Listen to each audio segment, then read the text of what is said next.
They say the Florida swamp never gives away its secrets, and neither does Sebring International Raceway.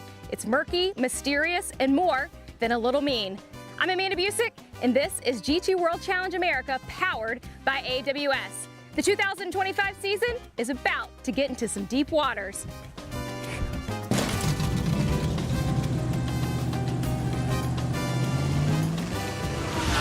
This is the final round before the summer break. One last chance to stir the standings, ground traction in the muck, and make a splash before the title fight gets even more Gator-like.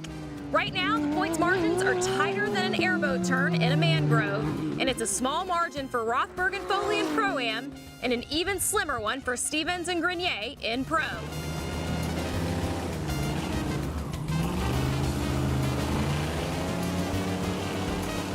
It's not just drivers weighing the pressure here this weekend. The world's fiercest manufacturers, 7 different this weekend, are in a down-and-out dirty brawl of their own. In the GT3 Wilds, the name of the game is survival of the fittest.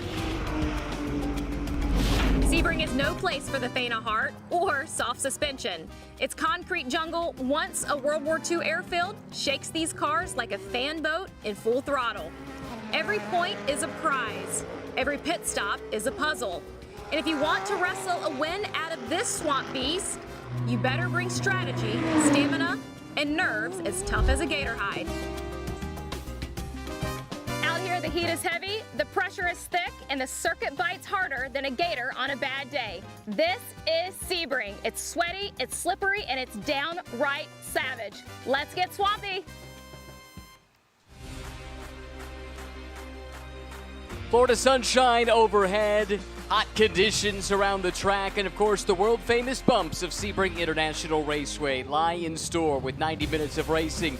Coming your way, race 2 of the weekend for GT World Challenge, powered by AWS. Hello, my name is Ryan Marine. It's a pleasure to have your company.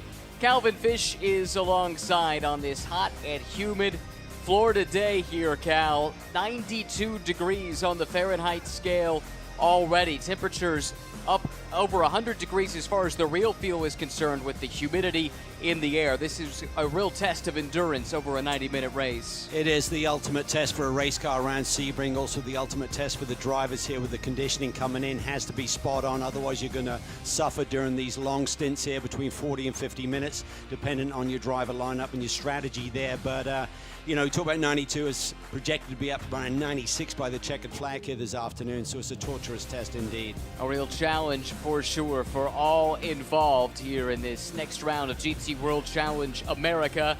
Part of a global GT World Challenge series this year. Championships on 4 different continents. Let's check in on the latest of the GT World Challenge story right now.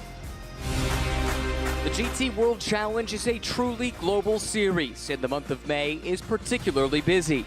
In Australia, their series recently visited the famous Sydney Motorsport Park, formerly known as Eastern Creek, and home to the Australian Motorcycle Grand Prix in the 1990s. Things kicked off under the lights on Saturday night for the first of the 2 scheduled 60-minute encounters. Race 1 went to the Arise Racing GT Ferrari pairing of Jackson Evans and Elliott Shute by 15 seconds with a dominant performance.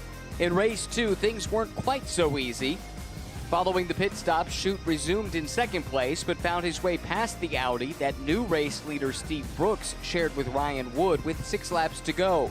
Shute and Evans weren't the only ones to enjoy perfect weekends in their class, with Renee Gracie also securing back-to-back AM Cup victories in her Audi.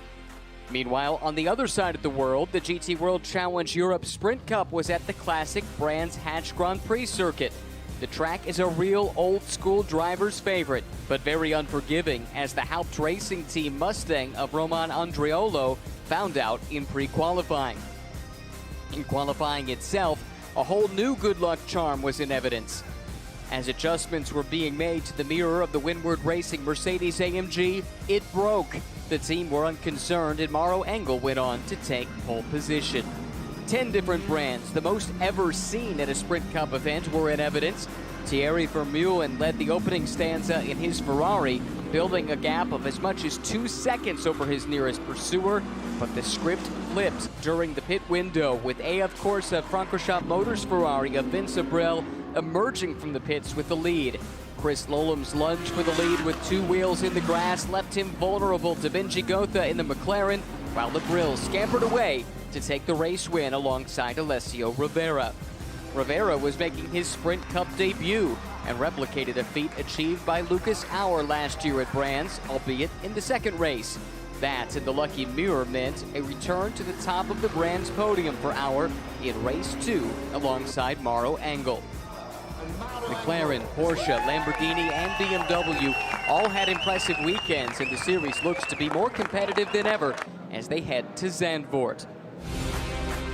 1 week later, Mandalika and Indonesia became the 12th circuit and 6th country to host GT World Challenge Asia, when 34 GT3s headed to the tropical island of Lombok for rounds 3 and 4. FAW Audi Sport Asia Phantom grabbed pole for the first 60-minute race, but its victory chances were dashed by accidents, including this big hit for Climax Racing's Mercedes-AMG, as well as safety car periods.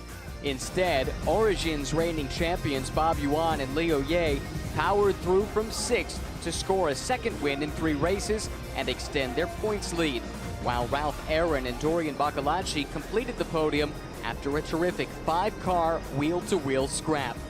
Race 2 was no less dramatic. Pole winners Craft Bamboo would have taken victory without the 1-second stop-and-go penalty that moved the Gojigan Nissan into the lead. A late safety car gave Origin and Phantom the opportunity to close in, and both Porsches took full advantage. Lu Wei, who shared his damaged 911 with Alessio Piccarello, crossed the line just ahead of compatriot Anthony Liu. Gojigan should have completed the podium, but were spun around on the final lap by Harmony's Ferrari, which helped Daniel Frost and Liang Xiaotong to complete the podium. And that's not all. We've just seen the prologue in Belgium ahead of the CrowdStrike 24 Hours of Spa. SRO announced a record 76-car entry for the world's biggest GT3 race. The cars will battle it out in the twice-around-the-clock classic 101 years after the first event of its type, and what promises to be the greatest GT race in the world. GT World Challenge America will once again have a strong presence in Belgium next month, headlined by Wright Motorsports, fielding a Porsche for reigning Pro Class champions Adam Adelson and Elliott Skier, along with GMG regular Tom Sargent.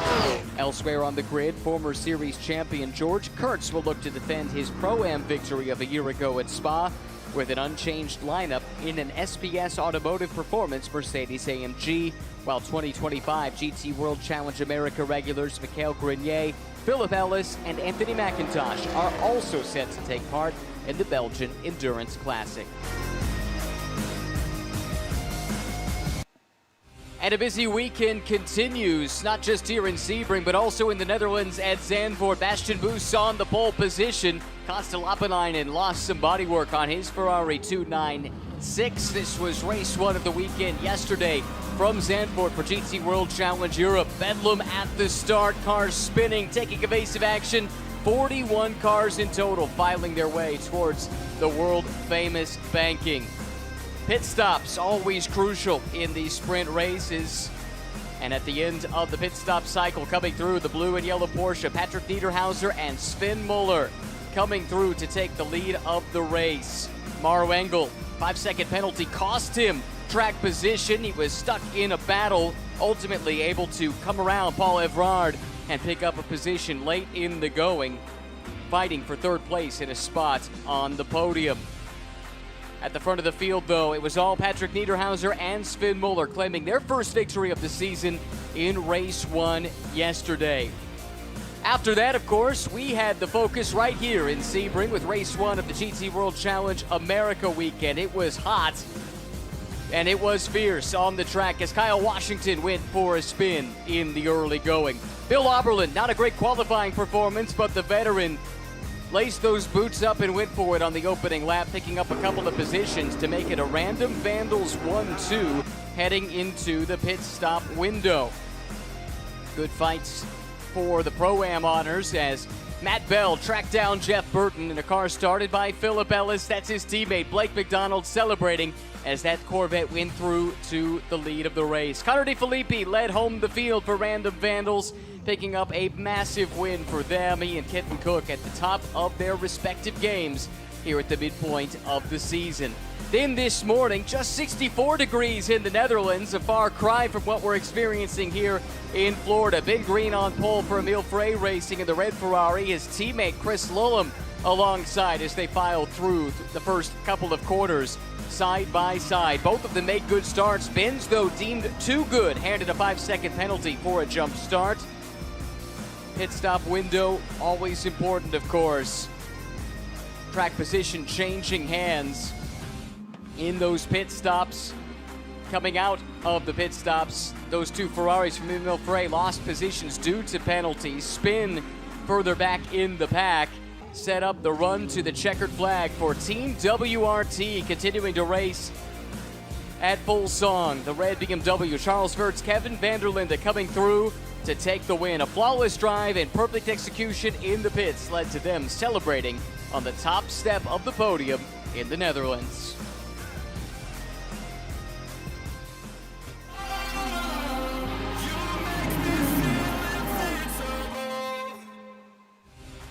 Global Championship points for GT World Challenge powered by AWS. Manufacturers scoring points in the 4 global championships all around the world. And after today's race in Zandvoort, Mercedes-AMG holds a narrow 12-point lead over BMW, which closed in with strong results here in Sebring yesterday. Porsche also within striking distance ahead of Ferrari and Audi Sport.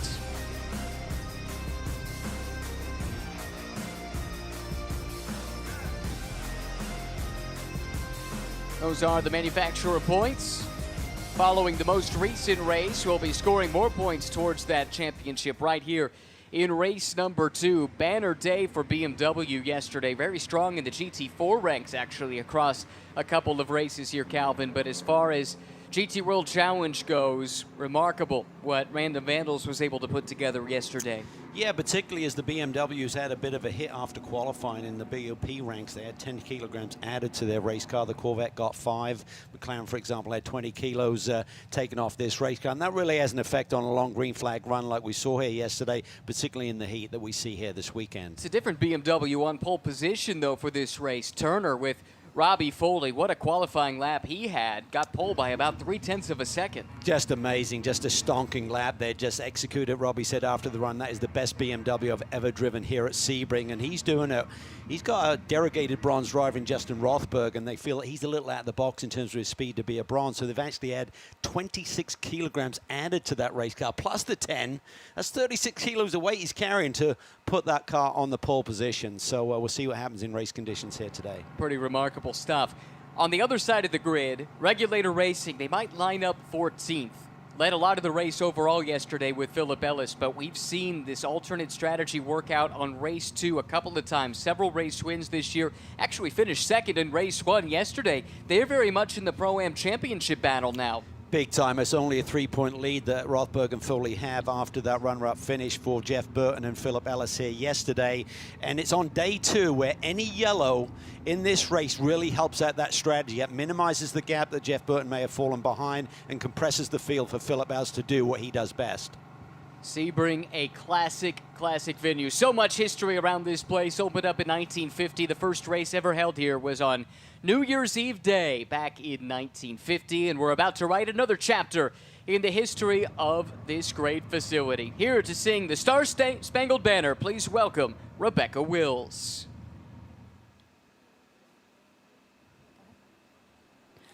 Oh, say, can you see by the dawn's early light what so proudly we hailed at the twilight's last gleaming, whose broad stripes and bright stars through the perilous fight o'er the ramparts we watched were so gallantly streaming, and the rocket's red glare, the bombs bursting in air, gave proof through the night that our flag was still there.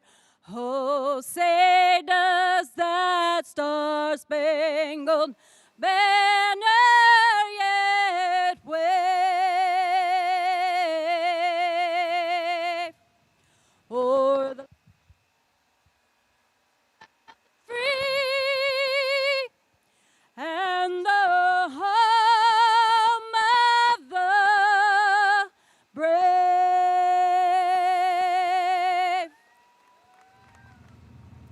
Rebecca Wills with the national anthem ahead of race 2 of the weekend here at Sebring International Raceway.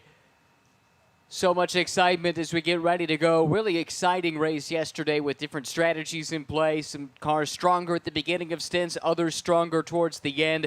What do you have your eye on, Cal, as we get ready to go? Well, I think for Foley, he's really got to manage his tyres with that weight that he's carrying, but he's also got to try and gap the rest of that Pro-Am field, but it's not going to be easy. I mean, Matt Bell and that Corvette are extremely fast, so expect those two guys to go at it hard, and then you've got the Pro Championship leader and the winners from yesterday, Connor DeFilippi, right behind him, a very fast RS1 Porsche this weekend. They've got a new engineer on board, Jan Halen, and Alex Sedgwick had great pace yesterday. Jan Halen almost caught DeFilippi at the end, and then just the last sort of 5-10 minutes of the race kind of ran out of steam. He was very hot in the race car. I don't think that affected his car, but certainly he'd used his tires up a little bit by that stage. So I think the team that really has to respond here with the championship leaders coming into this weekend, JMF, they did not have a strong day yesterday. Cars seemed to take a long time to come in, but you know, maybe they can make some tweaks on it and come back a little bit stronger for race 2. It's a good point. They seem to be left scratching their heads a little bit about where the pace went. Started off strong but faded later on in the race. Well, you've already heard from Amanda Busick. Unfortunately, she could not be with us here for race number 2, but never fear, our pit lane is in capable hands with Jonathan Grace patrolling the lane for us. Jonathan, we'll have you check in with Robbie Foley now. Well, Robbie, there's no better view as start of the race than from pole position. That's what your teammate Justin Rothberg will have.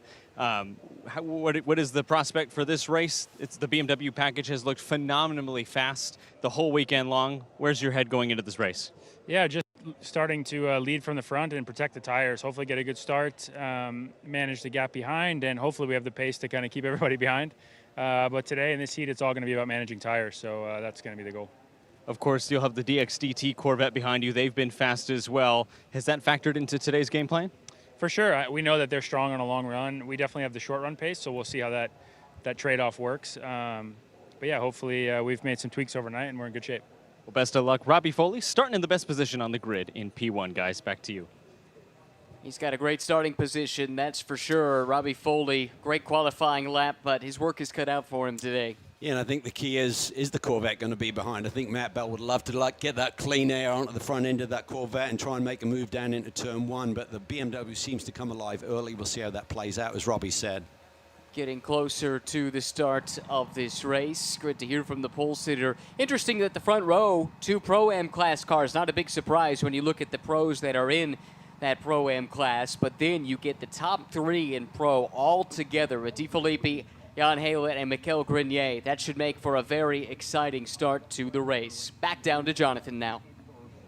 Well, from P3 on the grid, it's Kenton Cook and Connor DeFilippi. Connor just getting suited and booted. You'll have the pleasure of watching along for the first stint of the race from the pit stand before you jump aboard. What's the game plan for the Random Vandals BMW? It's been a massively successful weekend for this organization across the SRO America weekend. We'll just go do the best we can.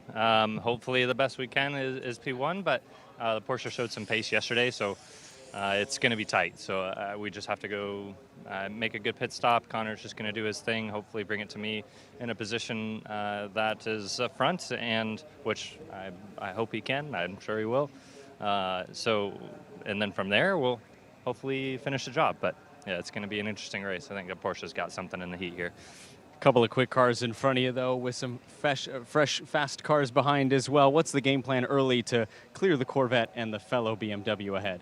Well, the good thing is we have some good straight line speed, and Robbie and Connor are starting in line with each other, so that really shouldn't hurt our line, essentially. You know, the inside line. We should have some good momentum off the start line. So the Corvette has obviously been strong, obviously on front row. But you know, our strength is acceleration and straight line performance. So hopefully we can take advantage of that in the start, and Connor can follow Robbie through on the start, and we can be P2 overall.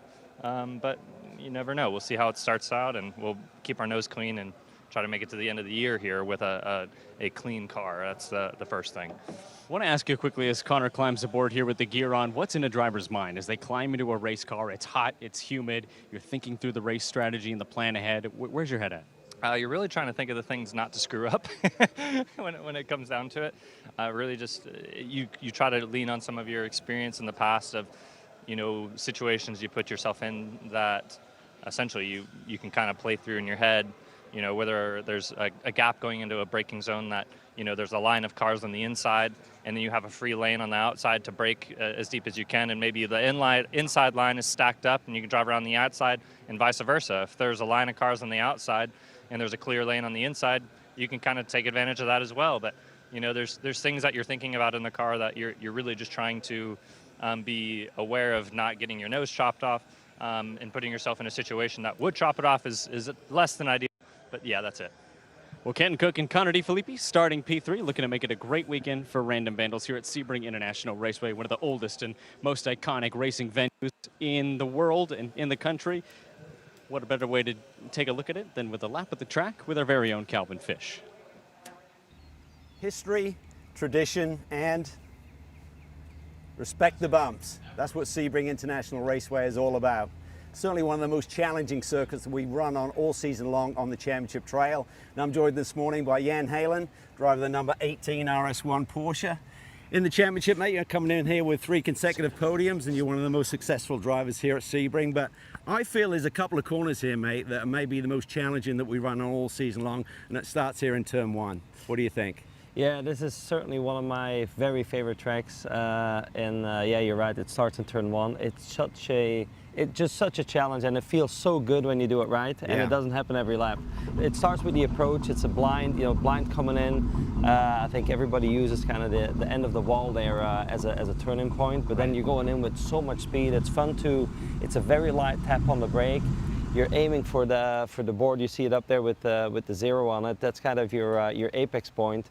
And then the real bumps really start after after the apex. That's so when it's bumpy going. Yeah, challenging already. Then you get to the exit here. It's really by the time you get to the 0, you know if it's right or wrong, and from there, you can go back to power, and it's super fun, and it feels good when you're doing it right. Awesome stuff, mate. Well, I'll take the cap off for now, and we'll move on around the circuit. Yeah, and I really love this sector of the racetrack. You've come through Cunningham Corner, Turn 10. Just a beautiful flow through here to get to this braking point for Tower Corner, Turn 13. What are the critical elements of getting through 13 quickly? Yeah, like you said, it's really fun coming out of 11. It's got just a beautiful flow coming into this. What's really tricky here is that as you approach the corner, the track drops away from you, so you tend to turn in a little bit earlier to to avoid that big understeer and still get into the apex. You get that compression, and the car gets a little unsettled, and it's all about then just going back to power and try not to drop a wheel on the exit. Yeah, I think you're always busy through this corner. I think your footwork needs to be as smooth as Belgian chocolate. Track is Sunset Bend, Turn 17. You scream down the Almond straightaway. You're over 150 miles an hour as you get into the brake zone here, Jan. When I raced here, I'm not sure I ever did this corner the same twice in a row. It is so tricky with the bumps. What are the key points for you on the entry? Braking is tricky. It's blind coming in, and then just very bumpy coming in here. And then it's all about good car placement as you're getting to the bridge here. I'd say by the time we get to the bridge, you're back to full power. And then it's all about managing that last bump on the exit. They say coming down the straightaway is like being in a paint shaker, and I think when you come through this corner, it's like being on a mechanical riding bull just trying to wrestle that car to the ground. Well, thanks for your time, mate. RS1 swept here last year. Hopefully they can do the same again this weekend. Thank you. Great stuff from both Calvin and Jan Halen. What a great second stint he had yesterday. Made things interesting. They think that they've got some speed to unlock yet in that car. RS1 looking for top honors and their first win of the season here today. Jan, of course, a former series champion back in 2021. We're about ready to fire up the 15 GT3 cars that are there on the pit lane. Here to give the most famous words in motorsports from Bimmer Speed, it's George Acosta. Drivers, start your engines! The words we've all been waiting for. Engines are fired, and we're about to go for the second of 2 races here this weekend at Sebring. Oh, for these starting drivers, the sit and the wait in this car, in this heat, Calvin, this had to take a lot out of you. I'm sure they're keen just to get rolling and get some airflow into the cockpits. Yeah, absolutely. A lot of the drivers will use like ice packs inside their race suits just as they sit and wait to get aboard these machines, so they'll get in at the last possible moment. Heat soak is immediate as it sits there on pit lane. No tire warmers this year. I think the ambient is enough, and as soon as you start to roll, you're putting energy into those tires immediately. So that actually helps doing the undercut this year in terms of coming in a little bit early, getting some fresh tires on, better tires, and they get up to temp relatively quickly, probably 3 or 4 turns, and you're immediately into the sweet spot of these Pirelli P0s. But conversely, yesterday we saw the tires hanging on remarkably well. So I think it really comes down to your co-driver, what sort of pace do they have, and how early do you want to get them in or out of the race car. It's an interesting conundrum because for a few, the undercut worked magically yesterday, but we also saw Philip Ellis setting fast race laps deep into his stint. So both strategy options may be in play. It does, but we were impressed by Philip's pace just based on what he'd run so far in the race and just repeated those lap times and beat them by a tenth or two at the end. But as soon as the other pros went out on fresh Pirelli P0s, they were actually a little bit quicker. A look at how they'll line up for the race today. Roval Pole Award to Robbie Foley. Great lap for him. He's on the Pro-Am pole as well as the overall pole. He'll have Matt Bell, 24 Hours of Daytona winner earlier this year, for company on the front row of the grid. Second row, Connor D. Filippi, Pro Class pole sitter for Random Vandals. Winner yesterday, Jan Halen, who you heard from in our lap of the track for RS1, starts to his outside. Mikhail Grenier, the Canadian, for JMF Motorsports. We'll have Aaron Thielitz for company in row number 3. Mercedes and McLaren rolling off 5th and 6th. To row 4 now, Tom Sargent from Down Under, driving with Kyle Washington, a winner earlier today in GT America. Aaron Povoleto, great qualifying effort. He'll line up right in the middle of the pack in 8th. Varun Choksi, last of the Pro Class cars, but they're on an inverted strategy of sorts. Don't sleep on that car, starting back there in the 5th row next to Kyle Marcelli. JF LeBurge was plenty quick in the opening stint yesterday in that bright red Porsche. Michael Cooper, Racer's Edge, some kind of an issue in the race yesterday. Didn't get a chance to see what they were capable of. Next to Isaac Sherman, a GT4 champion in GT America 1 season ago. Former Sebring 12-hour winner Darren Turner back with Heart of Racing. First start here in quite some time. Jeff Burton alongside for Regulator Racing on the alternate strategy, starting in 14th ahead of the only AM-class car in the field, but it's a beauty. That Ford Mustang GT3 with the Italian Stefano Gattuso, who stood on the podium at Spa in the World Endurance Championship last week. Got drafted in to bring a little technical know-how and some chassis experience to the Dollarhide Racing team, and he's been on the pace so far this weekend by and large. A couple of onboard shots for you, including this one from Aaron Thielitz, starting 3rd in class, and this car has been quick over the course of the weekend. Yeah, been very quick. Todd Coleman's been on the money as well. His co-driver will take over probably about 50 minutes into this race. You tend to find with the Pro-Am entries, with the pros starting, they'll try and exhaust that maximum drive time and get it right down to the limit there. Time on pit lane has to be 79 seconds or more, and you're just trying to, as Kenton Cook alluded to, just tick all of the boxes, be as sharp as you can in every facet of the game here today. Saw our guest starter up in the flag stand, Ed Cantera, waiting as patiently as you can to wave the green flag over this field of 15. Here they come through Sunset Bend. BMW and Corvette on the front row. It's BMW and Porsche in row number 2. Mercedes and McLaren sharing row number 3. Into the VP acceleration zone, we wait on the pole sitter Robbie Foley to get on that gas pedal, and he does.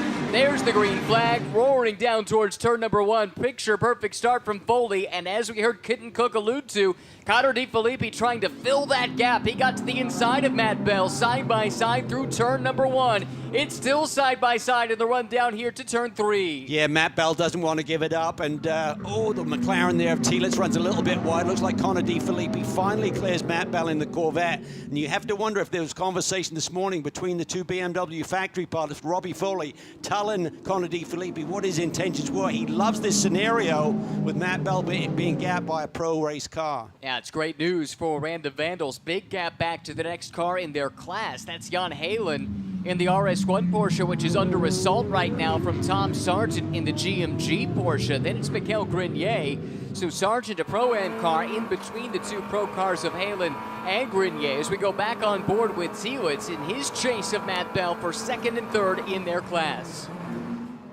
So on board there in the turn 10 brake zone known as Cunningham Corner. Tom Sargent side by side here with Grenier. They muscle it through here. Hard to coexist. Sargent clears in. Povolato up on the wheel early, but Michael Cooper makes a bold move down to the inside in the racer's edge. Aston Martin there. Yeah, Aaron just left the door open, and that time Michael Cooper was there to fill the gap. Up another spot. Good start here for Cooper. 4 racers edge. They're up to 8th place. Local team from DeLand, Florida, just a couple of hours away. Big move in the tail end of the pack there. Darren Turner making some nice moves here on the opening lap, made up 4 or 5 positions early. And Robbie Foley doing what he needs to do as well, trying to build a gap over the closest pursuers in his class. DeFilippi happy to settle in right behind 2 BMW factory drivers at the front of this race. Then it's Bell, Thielitz, Halen, and Sargent. Here's Choxy fighting a little bit here with Kyle Marcelli. Choxy's been shuffled back on the start. Yeah, not a great start, but he's up against the pros right now in the Pro-Am division as well, so that's why that alternate strategy suffers for them a little bit in terms of grid position. But Rune had an awesome race yesterday, hanging on to that final podium spot, and that really held up their teammates. We see Jeff Burton around early. This is not what Philip Ellis wants to see. I believe this coming through turn 16 onto the Ullman straight. That's right. Their tactics require them to try and stay in touch with the rest of the Pro-Am field, hope for a yellow in the second stint, and then turn Philip Ellis loose. And apparently could have been as many as 2 offs for Jeff on that first lap, which is out of character with the way he's driven this year. He's at the top of his game, at least what we've seen from him in GT3. Yeah, he's been so disciplined this year, did a monster job yesterday, almost won the race, ended up about 10 minutes shy of keeping that track position. As we see Marcelli and Choxy there side by side. Choxy clears him, and the next man that Marcelli has to worry about is Isaac Sherman. They go side by side down into the brake zone for turn 10. Yeah, Marcelli really struggling here in the early going.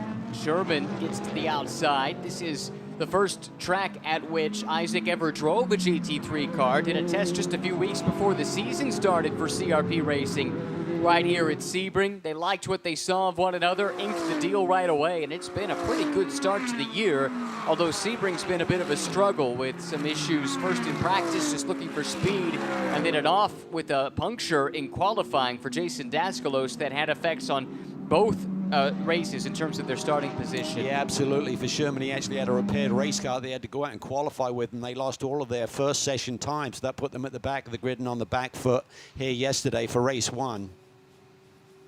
Starting to settle down a little bit, coming around to complete the first, or make that the second lap at speed. Robbie Foley and Connor DeFilippi out front ahead of Bell and Thielitz, but great battle here between a couple of the Porsches. Jan Halen with Tom Sargent giving him everything he's got. As mentioned, Jeff Burton, we believe, had multiple incidents on that lap. I think we've got a look coming up at the second of the 2 that has cost him about 42 seconds to the rest of the field. Here he comes out of 16 and onto the Ullman straight, and the back end just swaps around on him. Yeah, it does. Just had a bit too much steering input. Need to open up his hands a little bit with that sort of speed he was trying to carry in the combined load there. So he'll be frustrated with himself. The team's just got to get on the radio to him to get him to settle down. They need a yellow for this strategy to work out just in pure pace. I think that's what we saw yesterday with the green flag race. They're a little bit shy in terms of what they can achieve in terms of winning the race, but if they get a yellow, that changes everything for them with Philip Ellis running the car second here today. Matt Bell is starting to look a bit threatening there, running 3rd overall, but right in the tire tracks of Connor DeFilippi. Really interesting conversation last night with Connor, Cal, about needing to drive that BMW within a certain window. We'll get to that conversation in a second. Keep an eye out for Kyle Marcelli in the... Well, he gets a tap there from Sherman. Sure does. That's how he's dropped back behind Gattuso as well, to see if race control takes a look at that. But back to Connor DeFilippi's points, he said this BMW is great as long as you don't ask more of it than it's willing to give. If you start doing that, it ends up costing you in lap time. Yeah, and I think that's the key, particularly in the heat of these conditions we've got here this weekend on the racing line with the rubber. There's pretty good grip. It's giving you lap time, but if you venture off, we even had Kenton Cook say after his initial stint yesterday, there were 3 corners that he specified. If you're offline there, you have 0 grips. You've got to be so disciplined here. When you start to ask the car for a little bit more speed, if you're trying to play chase mode and find a few tenths, you can suddenly find yourself going backwards in terms of your pace versus forwards. Foley's last lap, a 2:03.840. DeFilippi nearly identical, 2:03.814. Matt Bell, a 2:03.851. So the top 3 running basically within a tenth of a second of one another, less than that even. Very close, very competitive. Yeah, you'd have to think that Foley's already in that time management mode that he mentioned to Jonathan on the grid there, of course. So long stint here. You're looking at 50 minutes for these pros or close to it. Does take discipline to keep those tires under you for the duration. And if you think about the majority of the cars here on this opening stint, they're going to push this first stint as long as they can. Those Pro-Am lineups, except for the regulator racing car, all starting their pros. So the thought process is maximize their drive time because they have the best pace of the bunch. And even within the pro ranks, here in GT World Challenge America, you're required to have 1 silver-graded driver as part of that lineup as well. 3 of the 4 teams electing to start their gold or platinum in race number 2. Varun Choksi is the exception to that. But having said that, when you look at those 4 pro driver lineups, the silvers are so strong, there's minimal delta between the 2 drivers. So I think that gives all of those 4 teams flexibility with their strategy. It's true. Really, the thing that makes them silvers rather than golds or bronze is that, or golds or platinums rather, is that by and large they just don't have a whole lot of GT3 experience. But you look at their resumes at the lower levels and it's pretty clear it's a talented bunch. Looks like Connor DeFilippi's a little bit quicker than Robbie Foley and a fellow BMW through the first sector. Then Foley's a little bit quicker through sector 2. 2 Porsches running line astern here, not full class position as Jan Halen in the red, white, and black RS1 machine. They swept the weekend here last year. Very strong runner-up finish yesterday. Tom Sargent looking down at the inside. Kyle Washington was an absolute monster in the GT America race here. Oh, and problems here for Sargent. Not sure if he's cut down a tire, but just runs really wide there. Had no turning ability as he came through that corner. Not sure if he's just in the gray early and carried a few more miles an hour that I was not seeing, but just had 0 steering response there for a moment. That was very strange and very sudden. Good save there for Tom.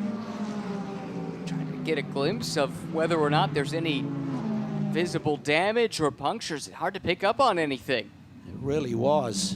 That was quite bizarre there because he just suddenly washed out wide. Didn't look like he'd overshot the corner. Oh, Turner there looking for a way down the inside of Pavaledo as Sargent's trying to recover here. Probably trying to figure out exactly what's going on with his race car and everyone ready to pounce. Back up his speed now, though. Yeah, whatever the issue was seems to have resolved itself, but that was a frightening moment for one of the front runners in Pro-Am, Tom Sargent, that black e-boost machine that he shares with Kyle Washington, which to your point that you were making when he had the issue, Kyle drove maybe his best GT3 race to date earlier today in GT America, took a dominant win, fending off the likes of Memo Gidley. Yeah, he truly did. He's really coming on song this year. He's running a bundle of races, different championships. I think he's up to 30 for the year prescribed, so we'll see what he ends up with. But it's a very dynamic duo. Let's take another look here. I'm not sure if it was just the aero wash, but he looks fine right there. And then just suddenly the front end just takes off on him. Very bizarre. I thought he'd cut down a right front or something.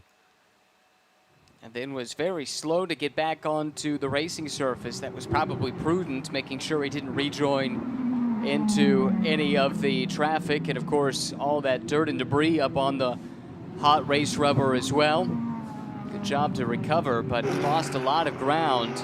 Up to speed now. Yeah. Strange, really bizarre. I mean, he looked fine. He looked to be the same as Halen, and then suddenly the car just sped off. It cost him 2 positions in class to Tielitz and to Cooper, but maybe more importantly, so much time to the other front runners that will make Kyle Washington's job that much harder, assuming we don't have any safety cars to bunch the field back up. So a little twitch there as well. A lower speed corner, turn 3, front end suddenly went numb on him. He's got to be fighting something. That is really strange. Conditions today really aren't so different than they were yesterday, so you can't, it seems unlikely to me that they just missed a setup, messed on the setup or anything like that. Well, it's extreme. It wasn't just he suddenly faded out there. It's just like the car went straight on him. Yeah. Yeah, I don't know.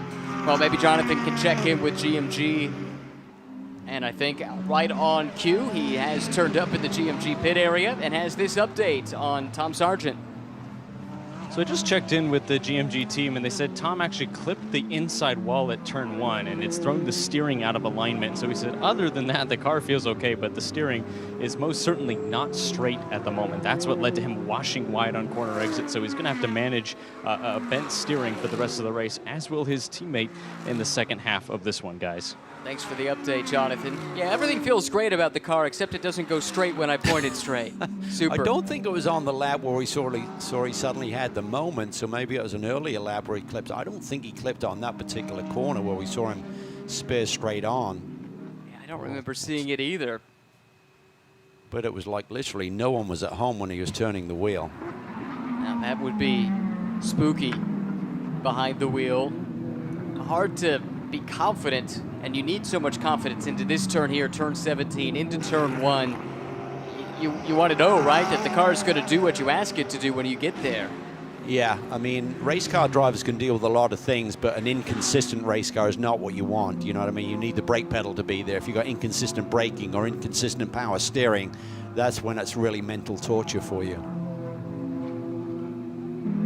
Well, whatever the degree of damage might be, it looks like Sargent has settled into a decent rhythm. What can you do then if you know that the steering isn't quite right to prepare your co-driver? What kind of messages can you pass along so that Kyle Washington knows what he needs to do when he climbs aboard? Well, that was bizarre. I mean, just looking at the line through that corner, it didn't look like I was a mild understeer, like suddenly he's lost the front end a little bit. That was very sudden. I mean, you expect if you got a rear suspension issue for it to suddenly jump out, but to suddenly not have the front end react in that way is a bit of a weird one. I mean, you can work with some tools inside the car, brake bias, you know, switch it to the rear a little bit if you're not got the front end grip to try and rotate the car a little bit. But as a high-speed corner, you're pretty much off the brakes at that point and rolling back to power, so your brake bias is not going to help you a lot. So that's a weird one. It's very strange. I saw it and I was like, oh, he's got something broken or a tire down. Understandably so. While we've been following all of that drama, Robbie Foley has now built a 1.5-second lead over Connor DeFilippi. Matt Bell giving chase. This Corvette has been stout all weekend long, and I think you brought up a really good point yesterday, Cal, when you go back to the development work that GM did on this new GT3 Corvette. So much of it was done right here. Yeah, most teams in manufacturing, they've got a brand new race car. They want to see if they can break it. Sounds contradictory, but you want to take it to the torturous test, and that is Sebring. So during the off-season, the weather's typically good when you're doing a lot of that development work, so they pound the pavement down here, literally. And so there's a big notebook. Obviously, Corvette Racing have run here for decades, so there's a history here as well. So DXDT, I mean, they didn't do the full season last year, but their notebook is getting bigger and bigger. They immediately found speed in this race car. It's a top-notch team, and I think with the driver pairing that they have now with Matt Bell and Blake McDonald, they're definitely going to be a threat for this championship. I think Foley and Rothberg thought, looking at the entry list, maybe we can just roll out and repeat this year. That is not going to be an easy task. They have a slender lead right now. The regulator racing team is certainly a threat with that strategy that they employ, but I think on a consistent basis for this year, I think that number 11 squad is the team that they're looking at. Tough weekend, just got a little bit tougher for CRP Racing. Isaac Sherman handed a drive-through for incident responsibility. Presumably that was the contact we got a glimpse of with Kyle Marcelli. It's been a tough weekend for that team. All in all, after a pretty good start, it has to be said, to the GT3 career of Isaac Sherman and Jason Dasclos, his first year racing at the GT World Challenge level. Well, they had that podium at Circuit the Americas, and they said that felt like the biggest win of their career, even though it was for P3. But I think for that tandem of drivers, they had a monster year last year with Isaac Sherman winning the GT America GT4 category with 13 victories, and Jason had 6 on his way to ultimately P3, but he had the championship lead going into Indianapolis before some drama there. So very dominant years, and they come together, they're good friends. I mean, it was kind of Jason Daskalus who discovered Isaac Sherman and put him in touch with Rotec last year to run that GT4 championship. But when the opportunity was there to pair up with him for this year, he took it with both hands. He's made the bump up, so it's great to see CRP back at the top level in the SRO ladder here in North America. And they'll come back. I mean, there's a really strong group there with Nick Short doing the engineering, the team manager there. I think they're going to have some other podiums this year. Looks that way. And talking to Nick, who has brought along a lot of young drivers over the years, he was absolutely effusive in his praise of Isaac Sherman that first test they did. He said, I've never seen a driver take to a car that quickly or give the kind of feedback that Isaac could right away, which was remarkable considering he has next to no GT experience prior to last year. I know. He's such a laid-back character. He's a really jovial guy, but he's pretty chill. Nothing seems to faze him too much, which if you're like that outside of the race car, not always, but typically that transfers over to behind the wheel in an intense situation on the racetrack. So it's a great asset to have. Yes, you got to get fired up. You got to go for it and get your elbows out, but you know, staying calm like an Oscar Piastri type character as we're seeing in Formula One right now is obviously the perfect role to have. Sherman has served that drive-through penalty. It's dropped him down to 14th overall, ahead of just Jeff Burton in class. Fastest lap of the race, how about that? Belongs to Tom Sargent. So whatever is wrong with the steering, you can clearly drive around it. A 202 flat. Yeah, how about that? Yeah. And as the fuel load burns off, these cars are getting quicker. We spoke to Kenton Cook yesterday. He said in the middle of the stint was where it gets a little bit ugly, where the tires are dropping off and you haven't burned off enough fuel to get the performance back. And then it seems to come back to them in terms of strength of lap time later in the stint. We'll see if that happens again today. So Sargent has certainly responded here and adjusted whatever the car was giving him. He's driving around it for sure. Well, that has to be encouraging for Kyle Washington, who was so impressive earlier today, taking that GT America win.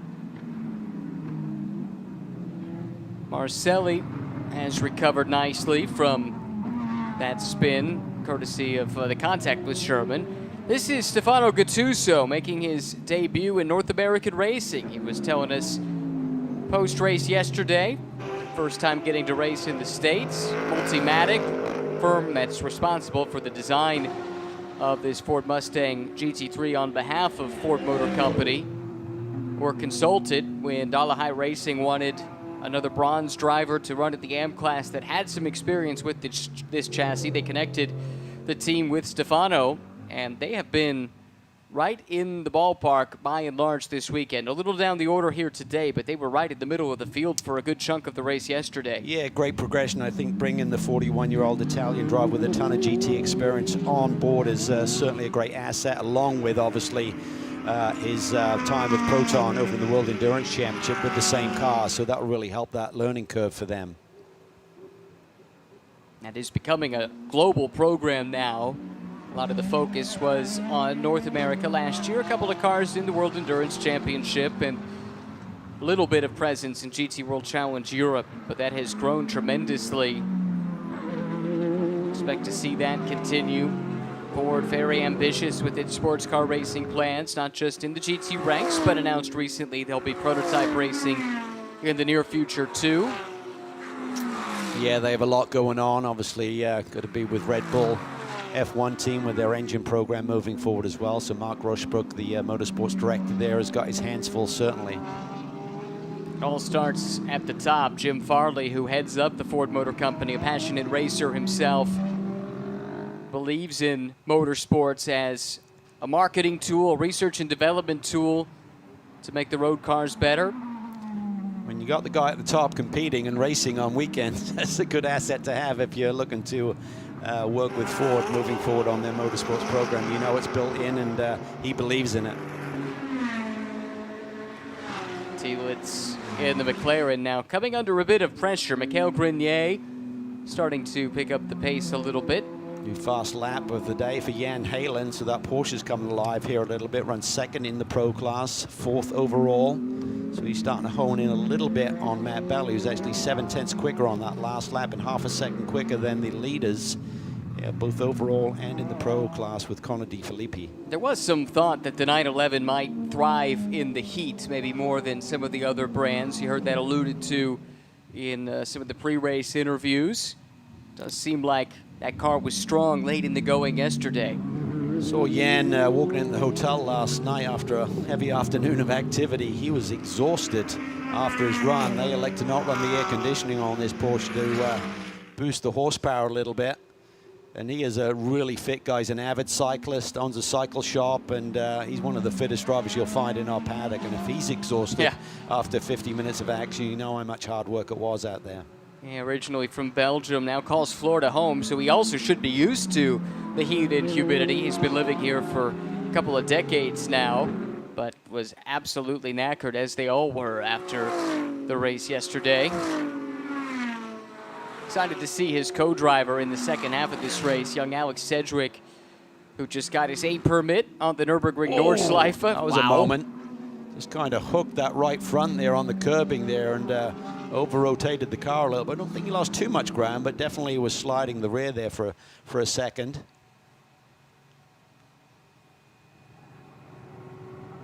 A good save there from Jan, a former 12-hour of Sebring class winner about 5 years ago. See the heat haze there down the Ullman straightaway. That heat takes away the downforce, typically on the nose of the car first, of course, overall, but when you got that heat on the racetrack, it's really affecting the downforce from that front splitter. Halen, another fastest lap of the race, 2:01.875. Out of the top 5, 4 cars did their personal bests on that last lap. This is what you were talking about earlier, where, yes, you do have some tire wear, but with the fuel burning off the way that it is, the pace deficit isn't massive from the beginning of the stint to the end. It isn't. It seems like the fuel load burn-off is giving you more speed than the tire drop-off. However, when you put a second set on, you know, there can be a boost in performance overall. So they're hanging on for the stint, but that doesn't mean when you put a new set on, they're not better necessarily. I think we saw that yesterday, but obviously today in the Pro-Am lineups at least, you're going to be having the AMs get on board. You'll be curious to see what Philip Ellis can do, for example, when he gets on board for the second phase of this race with the fresh Pirelli P0s. But him to make a factor here in terms of a podium or a win, they need a yellow with that early drama for Jeff Burton. Last we checked in with Kyle Marcelli, he had been knocked off track, but has subsequently run down the cars in front of him. This little train headed up by the veteran Darren Turner, Varun Choksi keeping pace with him, and now Marcelli starting to close in as well. Former champion in this series, 2021 Pro-Am title. Was with the Racers Edge team when they were running an NSX. He's also a 2-time champion of Lamborghini Super Trofeo competition, Kyle Marcelli. Great to see Darren Turner back in our paddock. So much history with Aston Martin for a couple of decades now, and he said he's been invigorated with this move with the Heart of Racing team, running on many of their global programs, but to get this opportunity here to run a full-time North American program. He's had so much success here in the States. And he said, you know, I kind of went through that phase where you're the man, you're the leader of a team, to young guys coming in and gradually slipping down the ladder a little bit. But he said, I feel good. I love to go racing again. He's 51 years old, but he hasn't lost his touch.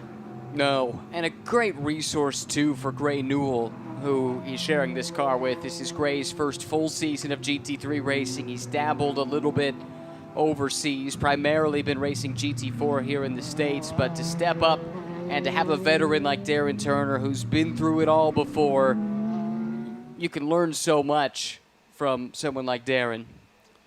Learn a lot from that thermometer there, touching 100. My goodness. It's an effort. It's a big effort to drive one of these race cars. And also for the crews. I mean, they're working underneath the awnings, but they're just like saunas all weekend long. So it really takes it out of everyone. Big effort from the teams to come here and compete, put on performances like we're seeing with great reliability from the race cars, great performance from the tires and the drivers. Shoxy was up on the wheel early. Looked like he had a little bit more speed than Darren Turner, but he's had to sort of like just sit back there and watch the tail end of that Aston Martin now for a long time. So I'm not sure if he's hurt his tires just driving in the wake of that Aston Martin being so close to him. But for Bill Auberlen running that reverse strategy, he's also someone who really needs a yellow to compress this field and give him a shot at going after those top 3 positions and standing on the podium again today. Yeah, there's a fair few today that would like to see that yellow come out. They have been few and far between, thankfully, in 2025. Back to the front of the field. Third place car in the Pro-Am ranks, right now driven by Aaron Telitz. Todd Coleman waiting for his chance to climb aboard, and while he waits, he'll chat with our Jonathan Grace.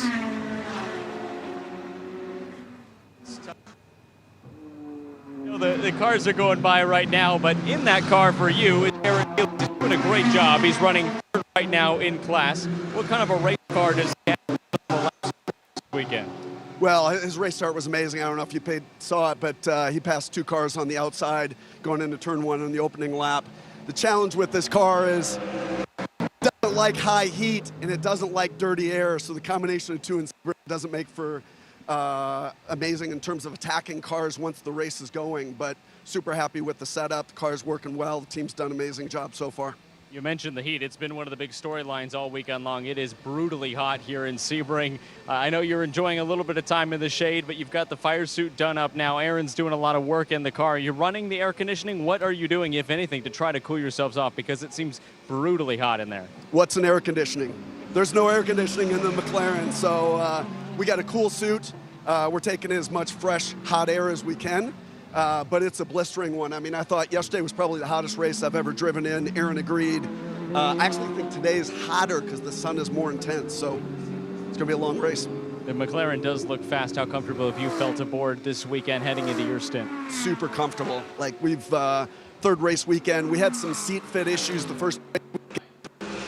Literally and figuratively falling out of the seats. We got the right seat in there for this. All the difference in the world. Well, it's been a good race so far. Aaron Telitz has made up some good work so far in the opening laps. Todd Coleman.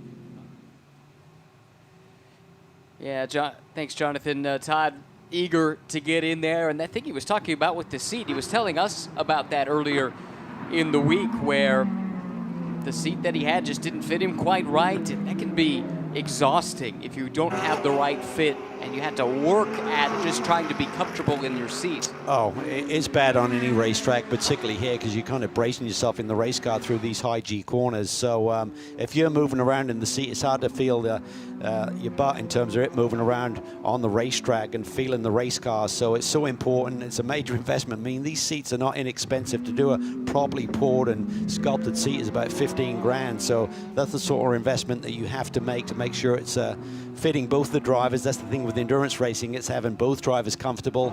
Obviously your bigger driver will be kind of the template, and then you'll put a seat insert inside of that. Ideally you have a couple of drivers who are pretty equally matched in terms of height and stature. It makes it a little bit more minimally invasive, but yeah, it's always a compromise in endurance racing, but I think Todd Coleman has got that one sorted out in good time for here at Sebring.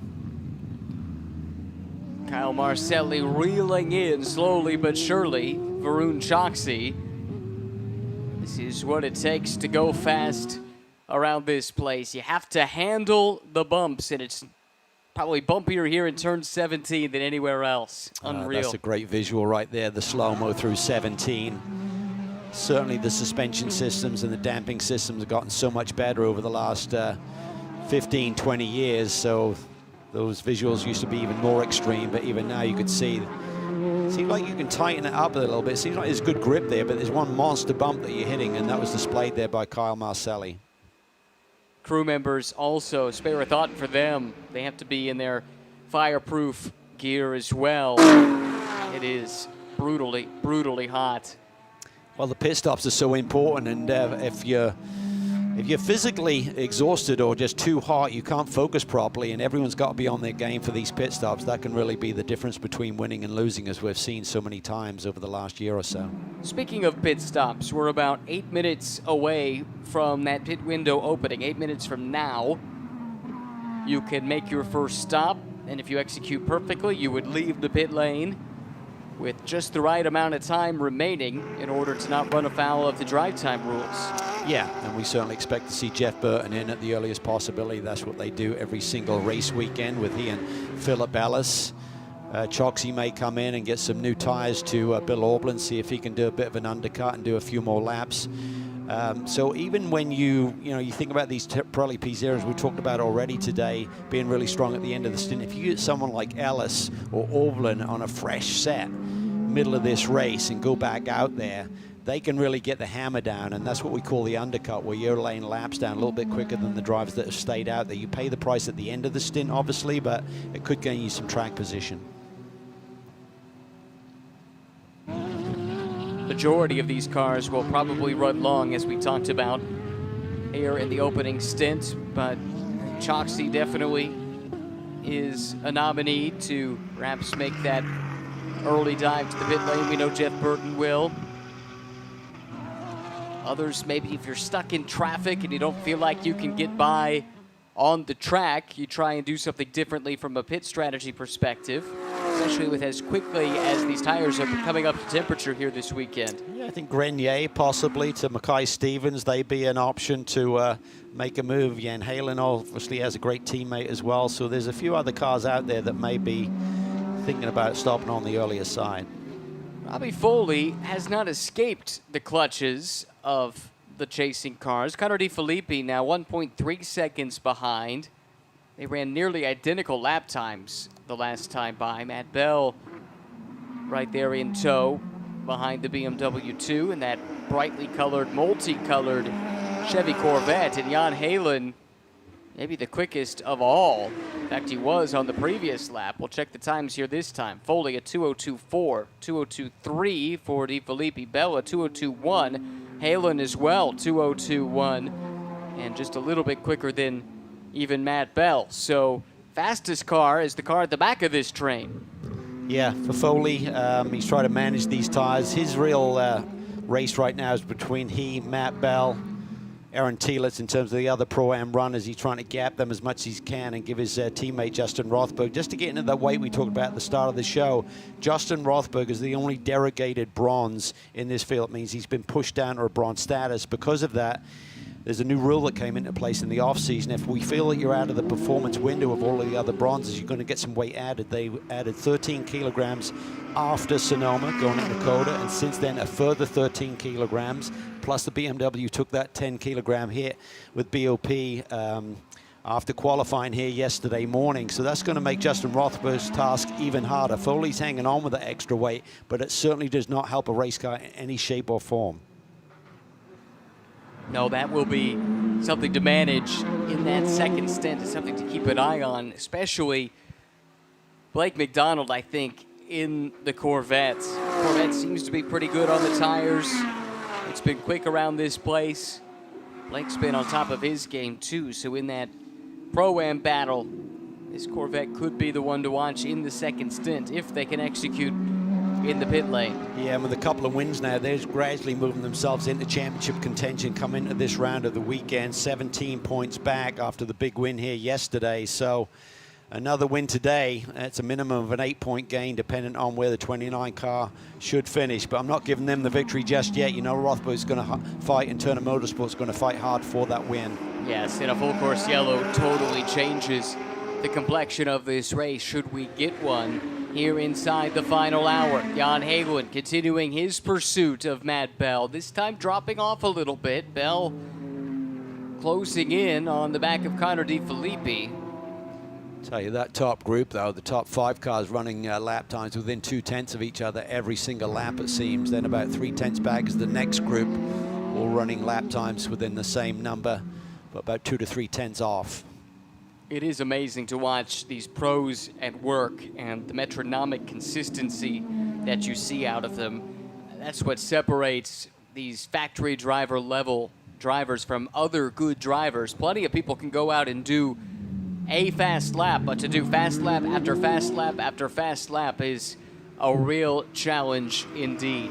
Watching Robbie Foley lead this race by 1 second, a chance to hear from his co-driver. Justin Rothberg is with Jonathan. Justin, you've been watching your teammate Robbie Foley lead and control this race. How controlled has it been for your BMW factory driver, co-driver? Robbie's doing a great job out there. He's on a consistent pace, keeping a nice gap. Big shoes for me to fill out there. He also did an amazing job putting the car out in pole, so hopefully I can get in, continue the momentum, and we get a good result. It looks like there is a gap ahead, but it is closing just a little bit. Is that anything worrying, or are you confident in the pace of your machine? I mean, the Corvette's definitely been really strong here all weekend, especially towards the end of the stint, but still confident. You know, just got to go out there and do our best and hope the stars align. Where's your mind at before you hop in? I know it's really, really hot out today. What can you do, if anything, to keep yourself cool, calm, and collected to try to bring home a good result for Turner? Probably should be in some air conditioning right now, but I want to be here with the team, so just watching the race, focused. Robbie's giving me some pointers about certain nuances of the track over the radio, so just getting ready to jump in the car. Justin Rothberg learning all he can before his stint, but Robbie Foley leads the way. But that gap, guys, is coming down just a little bit. It had been. It was down to about a second on the previous lap. Then it went back up to 1.3.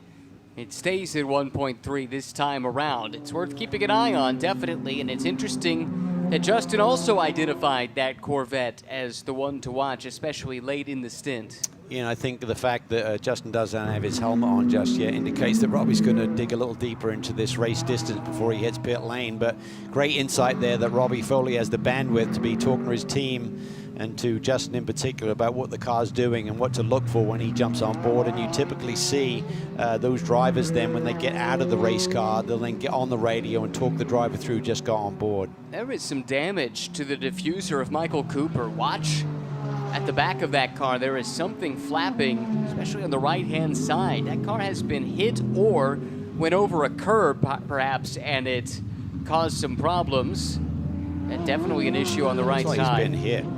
Looks like it's had a little punch from behind. But that could have been a big launch over a curb and landing and just compressing that whole structure upwards.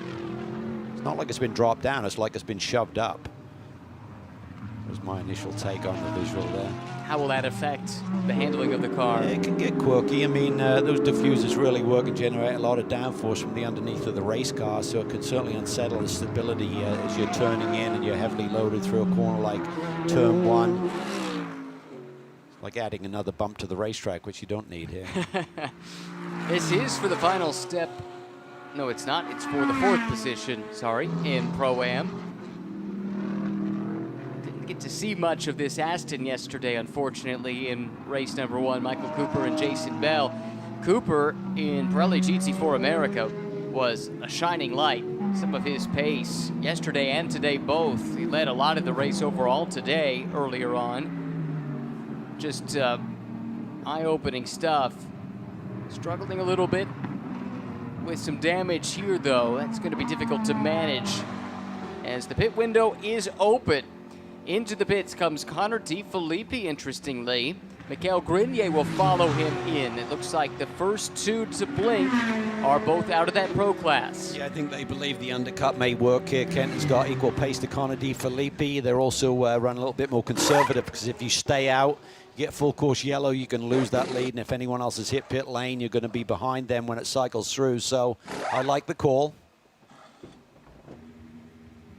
Got to execute these pit stops cleanly. Here comes Varun Choksi. Expected to see him come in. He's set to turn the car over to Bill Auberland. Sister car just completing its work. You see Choksi come in front. Could make the exit from the pit lane a little bit challenging here. That could cost Kenton a little bit of time. I think they got a little bit of separation there, so he should be able to slide out of his pit box and not be stymied in any way. He's got to watch the personnel there on the left rear corner, of course, if they're doing that tyre change. So he's off and away. We'll look to see how tight they cut it on the minimum stop time. Looked pretty clean. Second car getting its service done. 80 seconds for the changeover. About a second and a half outside the minimum. 79 seconds is the number they were 80.4, 34 cars in as we anticipated, trying to get Mackay Stevens out there doing the undercut, see if JMF can come up with some magic here and get back into the bigger points today. Nearly identical pit lane time for this car as well, 80.5 compared to 80.4 for Kitten Cook. Good execution for the second Random Vandals car at a 119 or a 79.8, so just 8/10 over the minimum. It's cutting it pretty close, but on the right side of the margin. So Foley stays out. If one of the other Pro-Am entries pits, that may alter your initial thoughts about staying out there as long as you can, because then you're in what we call the danger zone should there be a full course yellow, and that's what's happening right now. So Burton's in finally. Must have been just shy of that time to have to circulate for one more lap. Puts Philip Ellis in and just wait for this car to come to life. It's a lot of fun to watch. Yes. Man, totally in tune with the race car, this AMG Mercedes, AMG factory pilot, of course. Jeff did a nice job after that early bobble. Kept it clean from that point forward. Fuel is done, tires done. Cars sit stationary as they wait for the appropriate time to release the car to stay above the minimum. Here they come, Regulator Racing down the pit lane. As soon as he triggers that timing beacon at pit out, we'll have the report for you. Foley continues to lead, but it's back down to 1 second. It was a good, clean stop for Regulator Racing, 1 second over the minimum. Nice and conservative, and now Philip Ellis will push for the final 47 minutes, 50 seconds. Yes, good news for Matt Bell. He doesn't have that BMW immediately in front of him, so it's going to allow him to try and chase after Robbie Foley a little bit and give his teammate Blake McDonald even a better chance to chase after the win here this afternoon. Yeah, and Halen really fires it in there. He was wide there through 15. Had to gather it all up. He is really digging deep here at the very end of his stint. Not holding back at all. It was late in the going yesterday that car came to life. It looked like he might have a chance to run down Connor DeFilippi for the overall win. Ultimately ran out of time, maybe a little bit out of performance as well in the cars. He had to push so hard just to get there. Halen's in. Yeah. Going to turn over Alex Sedgwick. I think that's what he was trying to do, just use every ounce of that tire life there on that in lap. But just overshot it a little bit, probably cost him a couple of tenths versus gaining. But really solid stint. This RS1 Porsche is strong here today. And now Alex Sedgwick set to climb aboard. Impressive young man who's been waiting for an opportunity like this one for a long time. We know he'll be racing in the Nürburgring 24 in a couple of weeks. See how this overcut for this team. So they've elected to stay out a little bit longer than the other pro runners. So they pit from P3 overall. They did have the lead in pro when they hit pit lane, but obviously their main competitors pitted a little bit earlier. So if they can next get a good clean stop, let's see how this stacks up here when Sedgwick leaves the pit lane. Driver change looked clean. Just waiting on tires, waiting on the fuel. This is Kenton Cook behind the wheel. This will be the battle between he and Sedgwick as he comes out of the pit lane. And he's already up to speed. Just did that car's best middle sector coming around through turn 17, Sunset Bend. He'll be comparing him to this car, the RS1 Porsche. Their service is complete. Sedgwick coming out. Oh, you gotta wait so patiently to get on the power. Here comes Kenton Cook down the front straightaway. Kenton with a great lap, new fastest lap of the race, and it's going to be really tight as they merge together, but BMW comes through to take the lead of the race. Yeah, and you know that Kenton Cook's going to have a little bit more pace here for the first half lap, at least until Alex Sedgwick gets into his rhythm and gets a little bit of tire temp, which takes 3 to 4 corners in these sort of conditions. Start to get some energy immediately. So that was wonderful execution there by Random Vandals. We talk about them sharpening those things up. They certainly did it here on day 2. RS1 really sharp, though, also. They did their stop in 79.3, just 3/10 over. That is near perfection. That helped them get closer. But Random Vandals had the edge coming into this pit sequence. And so, although not leading on track, this is the de facto battle for the lead of the race. Everyone in front of them still owes a pit stop. They are leading their class, of course, so it's just a bundle of Pro-Am cars with the pros staying on board as long as possible ahead of them at this stage. Once settled through. The Lorblin, he's 12 seconds back of Mackay Stevens, so I think that's the real battle we're thinking about in terms of what you may change in the pro class here this afternoon, so he's got some work to do. Kyle Marcelli has caught Darren Turner. Took a furtive glance to the inside into the first turn. Turner covered that off. That was bizarre because Marcelli really looked like he was struggling in the early going, just dropping back a little bit, and now he's got back up on the wheel and has been knocking off some positions. Turner had a great start to this race on the opening lap. Definitely did. Oh, this is interesting. Bell has run down Robbie Foley here at the tail end of the opening stint. Just a half second between them. You can see it right there. The car that has led from pole the entire race to this point. Robbie Foley in the BMW, but Matt Bell is on the scene now for DXDT Racing. Yeah, I thought there was a potential for this to happen once he got clean air on the front end of that Corvette. De Filippi sitting in front of him with that move he made on that opening lap kind of stymied Matt Bell's charge. Otherwise, he could have been doing this for the whole stint on Robbie Foley. So Foley knows he's in for a battle here today for his teammate to try and get this victory, and he knows that is their main championship contender, I feel, on the long haul of a championship season. Regulator Racing might quibble with that, but certainly on the traditional strategy, you are correct. The thing with Regulator is they need things to fall their way for the strategy to work. They don't control their own destiny in the way these two do. So I see where you're coming from. Yeah, that's with no disrespect to Philip Ellis and Jeff Burton and that whole team. I just think on a regular basis, all things being equal, I think it's between these two teams with the 91 cars certainly picking up the pieces. They've had a couple of wins already this year, so and a podium here yesterday, so they've got the abilities to make it happen, but it really needs to fall their way a little bit. Expect these two in this time by? Yeah, they won't be able to get around again, so they're going to have to hit pit lane this time. So Matt Bell, if he sees an opportunity, does he go for it and risk everything, or is he happy just to sit there and follow Robbie Foley into his pits? See if DXDT can pull one over on Turner Motorsports in the pit stop, or just let his teammate go to work when he gets out onto the racetrack. Two very different platforms, the BMW M4, the Corvette C8.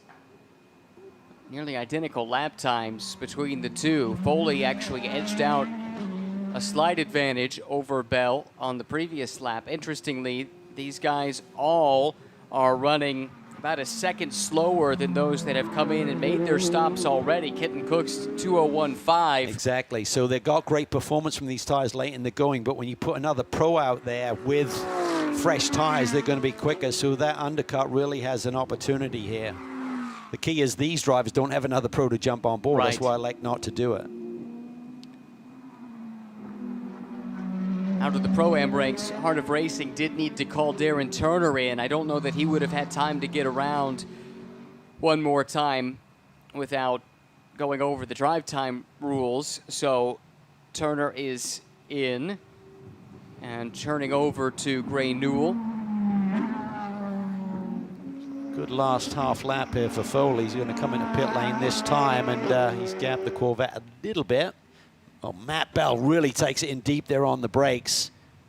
He really attacked that in portion of that lap there to be right on the tail. That was a nice job by Matt Bell. Well, this is where the pit crews can make a huge difference. When you come in nose to tail like this, you can gain or lose positions with the performance here in the pits. This needs to be perfect. Here comes the DXDT Corvette. Blake McDonald scampers over the wall. He's going to try and climb in. Let's hear about it from a bird's eye view with Jonathan Grace.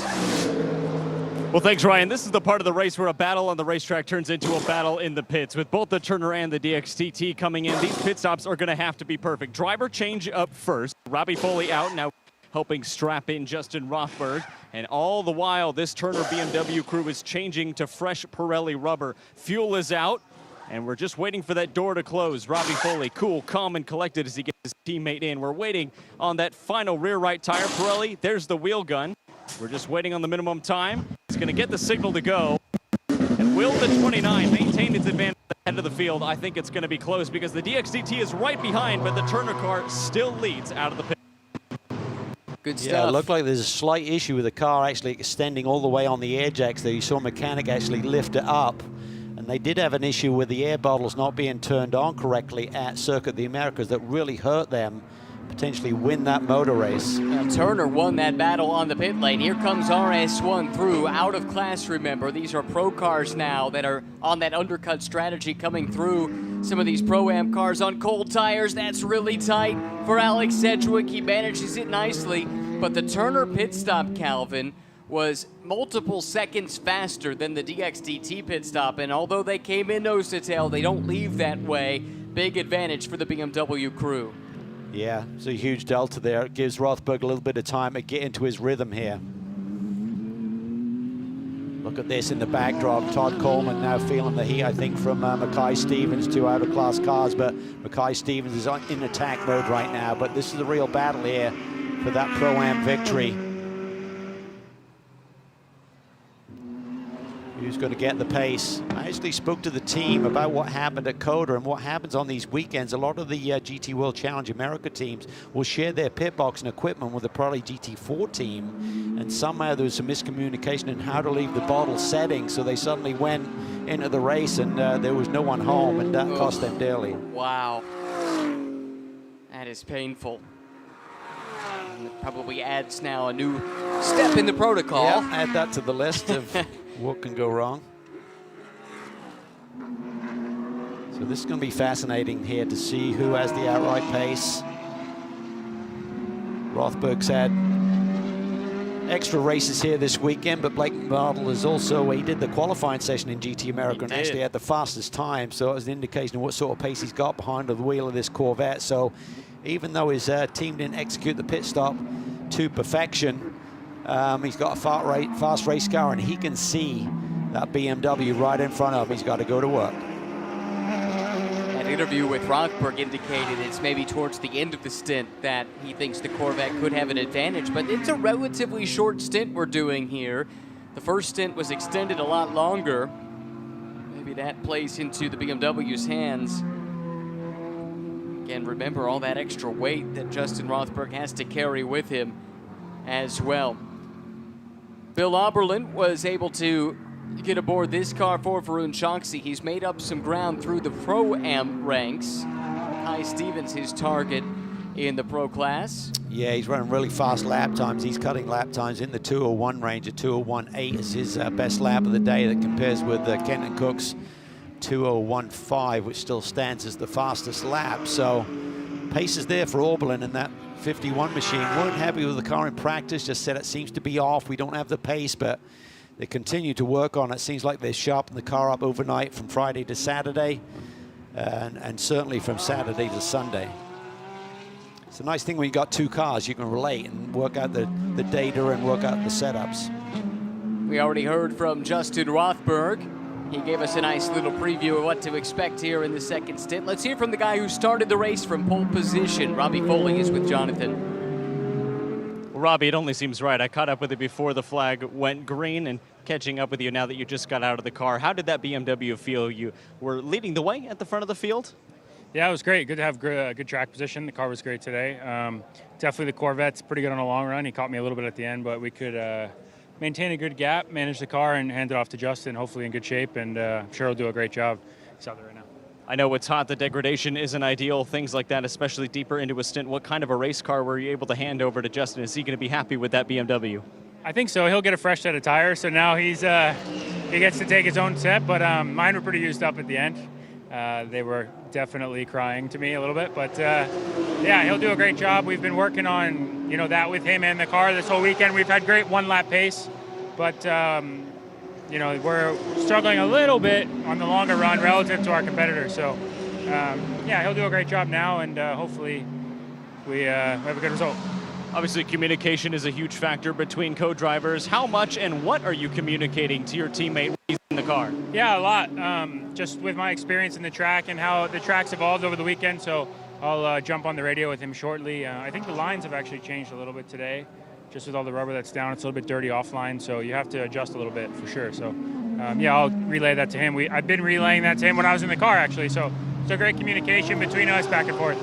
Well, a nice clean pit stop kept the 29 car ahead of the DXDT Corvette at the front of the field. We'll see what Justin Rothberg can do behind the Turner BMW.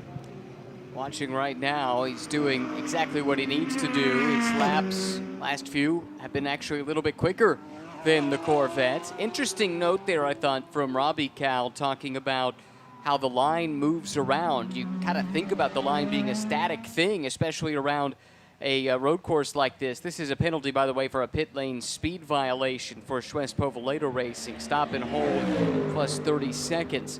But what did you make of Robbie's comments there? Yeah, I think it's really important information that he can relay to his young teammate and just say, you know, what we were doing before, because he'll talk him through the racetrack. They'll obviously have sessions prior to the race weekend even starting, in terms of just talking through what we experienced last year here, what the track needs, go over some video and stuff like that. But then as you get here in real-time conditions, they'll maybe say, okay, you need to turn a little bit earlier here. It's going to give you grip. If you hang it on the outside, there's not the grip there. You can't load that outside rear tire, for example. So those are the subtleties that Robbie has the experience to then translate and relate to his teammate. And it's so important. I mean, he is just a great mentor, great driver coach. And that's why a lot of drivers want to co-drive with Robbie Foley, not just because of his speed, but because of that ability to coach and train. Reigning champions from a year ago, Robbie Foley and Justin Rothberg. What a pro Robbie has turned into as well. Was a pretty good football player in high school, but suffered a really major leg injury that took him out of competition. And after that injury, he was actually homeschooled for quite a while he was doing his rehab. He was given a trip to do the Skip Barber Racing School by his dad for getting straight A's. What a reward that turned out to be. Yeah, he's really come on such a long way. I mean, he always showed promise when he was under the wings of Bill Auberlin as his teammate and mentor, and gradually Robbie has stepped up, and now he's kind of the Bill Auberlin, the new Bill Auberlin, in terms of BMW factory pilot, teaching younger drivers at a relatively young age, of course. Watching Mackay Stevens at work now, part of the JMF Motorsports pit crew, as we learned at Circuit of the Americas, when he had the gear on to help with the pit stops for the GT4 America race. Oh, problems here for Ross Schwest. Had that penalty a moment ago, and now that car is off track. If he cannot get going, this changes the race dramatically. There are a lot of folks who are hoping Ross is stuck, and a lot of others who hope that he can get himself out of that pickle. Yeah, and these race cars are not easy to engage reverse gear. There's a sequence that you have to go through. When everything's hot like it is, sometimes things don't want to work and cooperate. So see if he can get that car reversed out before we go full course yellow. That would be ideal for Philip Ellis, of course, if we should see a caution. They got their fingers crossed. Ross had been straight out of the pits, serving that stop and hold penalty that we saw. Looks like he has been able to continue on. Nope, I take it back. He was able to go backwards a little bit. Not sure if that's turn 10 or 13, possibly. It's a good question. Looks like 13, according to the GPS tracker. There's life in the engine, but getting it to engage in gear is the challenge, it would seem. These cars are so complex in terms of all the electronics and the launch control and everything out of the pit box that trying to ease out of a situation like this is not as easy. It's more of an on-off switch versus massaging it. Question is, how comfortable is race control with that car stuck there on my tracker? It does look like it's moving again. Blake McDonald's got a big run here as we focus back on this battle for the Pro-Am lead. Rothberger's feeling the heat, literally, and from his competitor. McDonald down to the inside. He's got to be more decisive than that. You can really get it wrong if you suddenly swing back out on a line. So, saw the opportunity. It was a lot closer than it had been on previous laps and thought he'd have a go at it, but didn't really commit to it. Got to be decisive. Schwest is off and running, by the way, so any jeopardy of a full course yellow has gone away for the moment. Where has this pace come from, though, for DXDT and Blake McDonald? All of a sudden, he has run down the class leader. These are the top two in Pro-Am, lest we forget. Kenton Cook and Alex Sedgwick in front of this duo. They are the leaders overall and first and second in silver. Excuse me, in pro. Yeah, and I think we anticipated this a little bit. If we based it on what GT America qualifying was like here yesterday morning, where they're single driver entry, Blake uses it more for test time and more seat time, and able to dial in the race car a little bit further. He had a significant margin over Justin Rothberg, so I thought in this race that, you know, he's going to be able to do what he's doing in terms of catching him, but, you know, catching and passing, and we know that Rothberg is so disciplined and so stoic and calm in these type of scenarios. He's kind of displayed that relatively early phase of his career remarkably. That's not normally a trait of a rookie driver. No, you're right, but he's been a quick study. By the way, the third car in the shot, Mackay Stevens, you might have noticed that car moving around a bit on the scoring graphic. Evidently an intermittent transponder issue is the culprit there, so bear with us. I'm sure that's irritating for the team too, trying to track their car around the track, and it disappears from time to time. You just literally shake, rattle, and roll these cars around this racetrack, so it's so easy for something to be bouncing around or a little connector coming apart. But we can see where he is, and we know that he's trying to recover from what was P4 yesterday. We talked about only 4 cars in that Pro Class Championship. It's hard to make big swings in the points, but that's exactly what Random Vandals did yesterday with a win and the championship leader finishing 4th. That's the maximum delta you're going to see. Unless you DNF effectively. Yeah, you got to do 50% or even score points, so a problem early in the race is an absolute disaster with that. But yes, assuming you make it to at least the halfway mark, then 4th place points is as bad a day as you're going to have this year in the Pro Class, barring some additional entries, which we can't entirely rule out before the end of the season. How Mackay elects to play this could have some implications on the battle for the Pro-Am lead here, right? As he catches the top 2 in that class, he'll want to get through, especially if there were to be a caution and a reset that would then bring him right to the top 2 in his class. But on the other hand, you don't want to interfere too much with the other classes' battle. Well, you don't want to risk, do you know what I mean? You'd hate to get involved in this battle for the lead, but also to your point, if he could clear these 2 cars and should there be a late race caution, then suddenly you won't have the traffic between he and the drivers of Kenton Cook and Alex Sedgwick that he's trying to chase down for those pro positions. One update on Philip Ellis. Remember, Jeff Burton had a couple of issues early in his stint, so they were way down the order. Ellis has only been able to get around Daskalos and Schwest to this point, but is doing some strong laps, 2:02.7 the last time by. The rest of the cars in the class are in the high 2:03s to some even into the 2:05s, so he is making up ground. Yeah, but not at the rate we anticipate. Right. I was looking at Jeff Burton's times. His fastest lap of this race was a 2:05. I think he ran high 3s yesterday. So now we see side-by-side action in the Pro-Am battle. Just a little error from Rothberg has left him vulnerable. He does have the preferred line into the brake zone for the hairpin. McDonald alongside. Gets to the side. Oh, and they run into one another there at the exit of the corner. They lean on each other again. Rothberg not willing to concede the position. This is a little bend to the left, but the next corner is another right-hander for which Rothberg will have the inside line. McDonald hangs tough, though, around the outside. Great fight between these 2. This is awesome stuff here. Elbows are out literally here. Mackay Stevens, an interested observer there, sitting in the wings. By the skin of his teeth, Justin Rothberg held on to the lead in Pro-Am. Now, how does Stevens play this? And Mercedes not part of this Pro-Am class battle.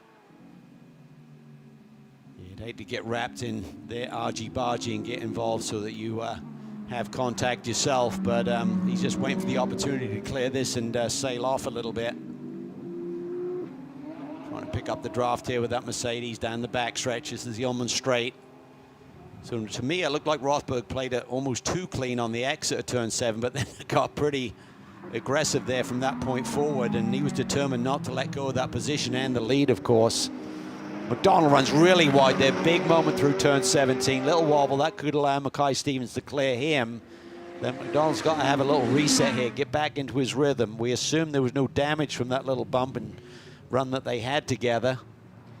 He just looked like he got a little bit wide, got in the gray, hit a little bump there, had to control it, and look at the gap that Rothberg has immediately established.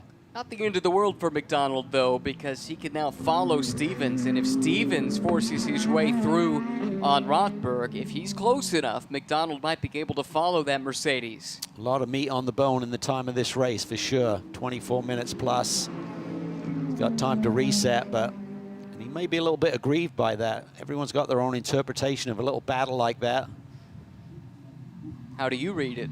I'd say it was pretty hard, but fair. I don't think it was egregious in any way. I think they just needed to.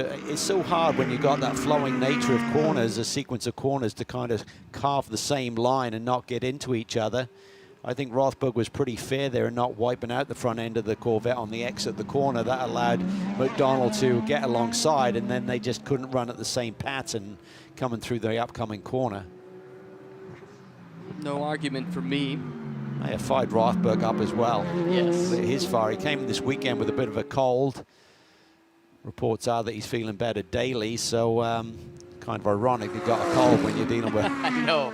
real temp feels of 100, but not ideal. If you're feeling a bit under the weather, you need to be 100% to operate these race cars anytime, particularly in these sort of conditions. That fight, though, door to door, reminded me a little bit of the GT America race last year that Justin Rothberg had when he was side by side with Johnny O'Connell for about 4 or 5 corners in a row, right in that same sequence.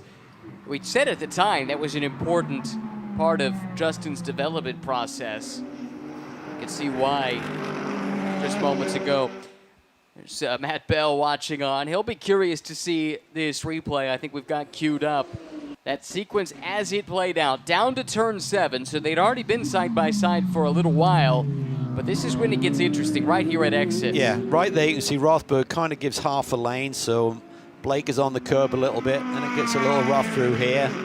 And then it's a game of chess. You're just thinking a couple of moves ahead, where am I going to be for the next break zone? And Rothberg here takes it in deep. And then right there, the key is to just not give him the lane, but he does it once again, and then it gets a little bit tight coming through this one. Then he eventually clears him. For Matt Bell, he's on the horn just like Robbie Foley is to his teammate, just trying to talk him through this battle. I think for Matt Bell, he was probably thinking, you know what, from what we've seen so far this weekend, he may have anticipated his teammate going on the attack a little bit quicker here and having an easier task of grabbing this lead, but Rothberg doesn't want to give it up. Nope. Rothberg's got good pace here, too. I mean, it's not been easy for Stevens to catch him, nor to get by. I think both of us think very highly of Mackay Stevens and the pace that he has. Now he is to the inside, and Rothberg saw him coming. Not played good that for pretty Rothberg, well. though. He gets off the corner slow, and Blake McDonald gets a run. That really stymied Rothberg's ability to get to the apex and get back to power. Rather than fighting and staying side by side, he did let that Mercedes through and at least was able to maintain the lead in class over the Corvette driver. Just an awkward place on the racetrack for that to happen. What that does, though, is it puts Stevens through all of the Pro-Am traffic now, and even though he's been bouncing all over the place on the timing and scoring screen because of his transponder issue now, the only cars ahead of him, they're a long ways up the road, but they are cars in his class. And if, for whatever reason, the field should get bunched up again, Mackay Stevens would be right on the precipice then. The chance to fight for first and or second. And as I say it, full course caution. Full course yellow is out. That's why that move was so important for Stevens, because his deficit of about 19 seconds or so goes away, Big and this damage. is why. Wow, big impact for JF LeBurge. I was going to say it wasn't Jeff Burton eating a banana on the back straightaway and tossing it. Yeah, this is big for them. This brings Philip Ellis to the back of the pack. Now it's Ellis up against the bronze-graded drivers in the rest of the Pro-Am cars. Plenty of time on the board, too. This should be a quick reset here and get back to green flag action. Not great for Kenton Cook. He'd done an amazing job of controlling this, laid down that fastest lap of the race immediately. Got the gap on Sedgwick up to about 4 seconds, so it's going to give the RS Wenkamp some promise here, and just around there, just too much acceleration and just too much tightening of the hands. If you're coming off the corner, you just got to feed that steering wheel out, use all of the road, and And that's the subtlety when you're learning the art of driving a race car right on the limit, is just knowing you can't have that combined load so excessive, and you just got to ease the steering out if you're trying to apply the throttle like that. TC can obviously help, traction control, but even so, that's not going to save you. It did look like JF caught some of that Armco, that guardrail. I suspect that the safety team will want to take a look at that. Make sure everything is still secure and in place in case another car were to go into that same part of the wall. Unlikely, but not impossible. Gives Bill Aublin a lease of life as well. He'll line up behind that Pro-Am battle. Just doesn't seem like Philip Ellis. I was talking about that as we saw some problems about Philip Ellis's pace. Jeff Burton was running like a 205. He ran high 203s yesterday. We saw Philip Ellis yesterday run like regularly 201.7. His fastest lap today is a 202.4. So yes, he's got a big break here, but I don't know if they just missed on the setup or whatever, but it doesn't seem there's the pace in this car at this point in time. Potential counterpoint, because they were so far behind, what if he was laying back and conserving his tires in case they got this yellow? This was really the one thing that was going to get them back into this race. That'd be the ultimate strategy. Yeah, it's surprising. You know, his best lap is 9/10 off Kenton Cook. Mm-hmm. And you wouldn't typically see that on any weekend.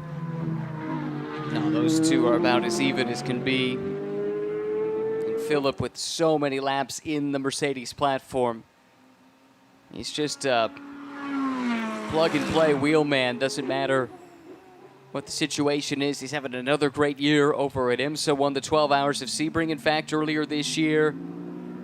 Launching another championship bid there, and in the midst of a championship bid here in GT World Challenge America too. I mean, what a feather in the cap it would be if he were to get both GT3 titles in North America in the same year. Just think this through a little bit. He's got 7 cars between he and that battle for the Pro-Am lead, but when you think about, I'm talking about Philip Ellis's pace compared to yesterday, yeah. But compared to what Rothberg and McDonald have been running, he's probably got about a second advantage. So it's not out of the realms to see him got to get to Todd Coleman.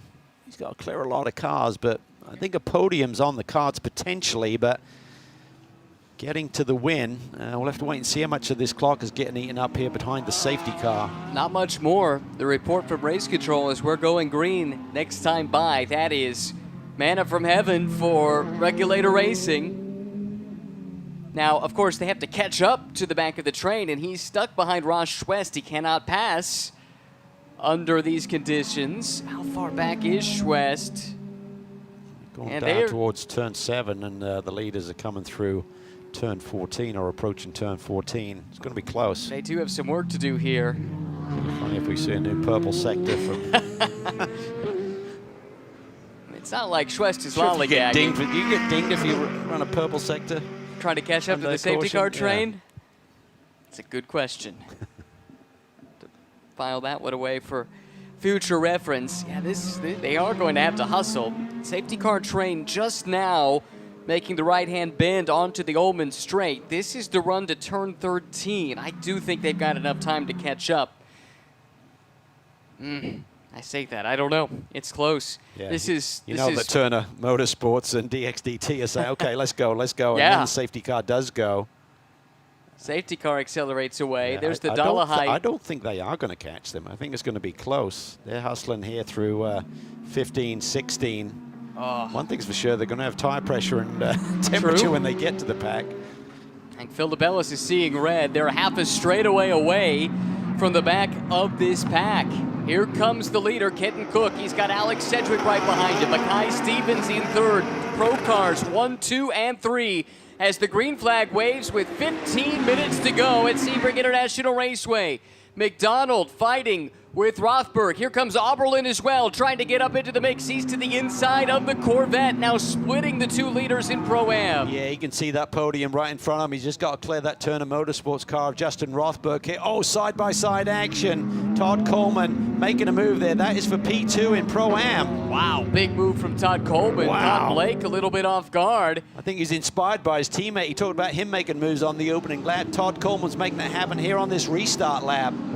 Look at Washington. Yes. Don't count him out as well. He's in the backdrop making moves. Washington fighting with Daskalos. Daskalos not on the lead lap, so hopefully he doesn't put up too much of a fight as McDonald looks to the inside of Coleman. Daskalos will fight with Washington. Oh man, this is nip and tuck stuff with a quarter hour to go in race 2 of the weekend. This race has come alive in a big, big way. Oberlin to the inside of Rothberg. Now he can see the next car in his class immediately in front of him. So that reverse strategy has worked out for this group. Pro class cars now occupy the top 4 positions. First time all day we've been able to say that. There's Robbie Foley. Suddenly not feeling so comfortable on top of the Turner box. Message sent to Justin Rothberg, you've got to go because Todd Coleman is coming in that orange McLaren. Penalty coming to car 27. That's already a lap down. That's Daskalos. He'll get 5 seconds added to his time post-race. So a new contender here for the win. Great restart lap here for Todd Coleman. What does he have with that McLaren? They're pretty positive the other night when we saw them at dinner, off and on there. That was Daskalos once again. Oh, big penalty for the second place car in Pro-Am. No. It's a 5-second post-race penalty, pit stop infringement for this McLaren that's fighting with McDonald. I don't know that McDonald has had the message yet. It doesn't really matter. He needs to clear the McLaren if he's going to take the fight to the BMW for the lead. Yeah, and for Coleman, he doesn't really care about that. Well, he cares about that penalty, but it doesn't mean he's going to stop fighting. He's just got to keep his head down and try and gap the rest of the Pro-Am cars as best he can. And if that includes keeping McDonald behind him, he's going to do it, and that is really a benefit to Rothberg. Oh, Rothberg's loving this. His gap now, as you can see, about 5 car lengths. Here comes Coleman, still fighting, but has that 5-second penalty coming. He needs to get his head down and build as big of a gap as possible to try and mitigate that penalty. Meanwhile, Philip Ellis now just 2.5 seconds off the back of this train. So while he might not have time to go challenge for the lead, they could still get a really strong result. Yeah, I think a podium is possible, certainly a top 5 here. McDonald down to the inside, deep on the brakes. That was a nice move. But could he get it slowed down? Not so easy. Here comes Coleman. Gets that spot back. Washington's cleared Daskalos. He's on the attack. In the backdrop, you see Philip Ellis. He's finally caught this pack. Extra frustrating is the fact that when he was caught behind Schwentz, that car was a lap down. So even though he made that pass, it didn't actually help him at all in terms of position. Nevertheless, the yellow does bring them back into the mix in a way they weren't before. Now with 12 minutes to go, what can Philip Ellis do? Well, he's capable of magic. See what sort of shape his car's in, what sort of pace he can run. He's on a clean lap here. This will give us a good indicator, see what sort of lap time he can run on this time by. Ran a 202.6, which compares to the leader's last lap of a 203.4. So he's got more speed than anyone else in this race on that last turn. Let's see if he can continue to run those sort of laps and eat into these Pro-Am competitors. No changes at the very front. It's still Kenton Cook looking to sweep the weekend ahead of Alex Sedgwick by just under a second, then Mackay Stevens, then Bill Oberlin. But the Pro-Am battle is a good one. Ellis has caught Scott Dolehite. Dolehite will not fight him. That's an M-Class car. Through goes the Burton Lumber Machine, and now every subsequent pass will be for position for Philip Ellis. He's got 11 minutes to try and make up as many positions as he can. Head of this battle for Pro-Am lead as Bill Oberlin is catching Mackay Stevens. So can we get 2 more random vandals on the podium like we saw here yesterday? Jason Bell under attack from Gray Newell. These two have dueled in GT4 over the years. Them going side by side has brought Philip Ellis right into the equation, fighting for 6th now. Ellis to the outside of Newell. Newell gives him space, and Philip Ellis picks up the first spot. Really clean driving there by Gray Newell, recognizing the situation, giving Philip Ellis the room. Meanwhile, up front, Rothberg, ideal scenario. Got Todd Coleman behind him, and he knows there's a post-race penalty for that race car. What can Philip Ellis do with just over 10 minutes to go? He's pushing. His last lap, well, was in some traffic, so not really representative. I think a podium is on the cards, particularly the penalty for Coleman. I think a podium is possible. Win, probably not likely, but you never know. He's caught Jason Bell, sizing him up. To the outside, Philip Ellis gets to the flank of the Aston and completes the pass in plenty of time in the run down to turn 13. Philip Ellis, that's number 2. One of the best at work there, you can see it. Kent has done a nice job here of gapping Sedgwick by just under a second and maintaining that gap. Coleman continuing to do a great job, great pace. So unfortunate with that post-race penalty that they got to suffer. Here comes Daskalos.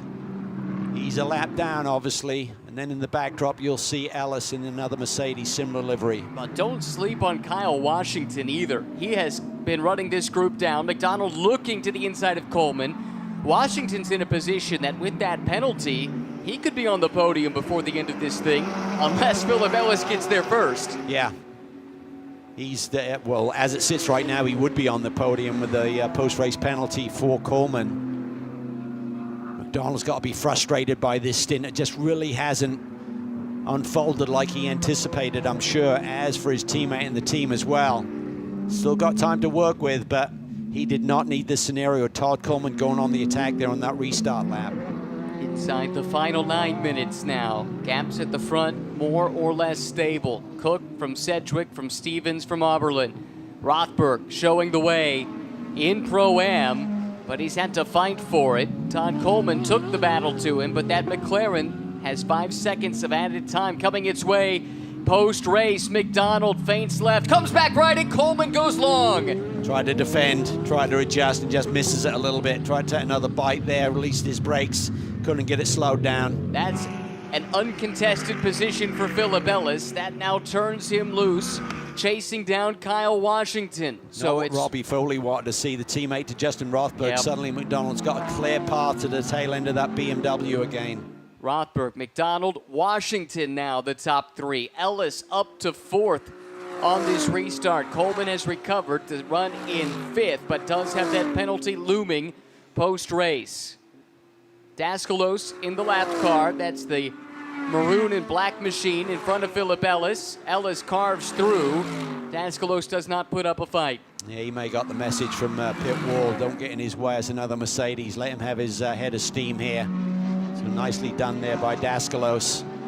Ellis on the charge. Podium potential here. He's just got to get around Kyle Washington, essentially, and that podium will be his. Then can he chase down Rothberg? Looking at, what, 4 laps to go. It's possible. Philip Ellis can see the lead of the race. Remember when they took that restart, he was all the way back exiting turn 16. About 5 seconds back from Rothberg. Last tour around. Let's see what it is across the stripe this time.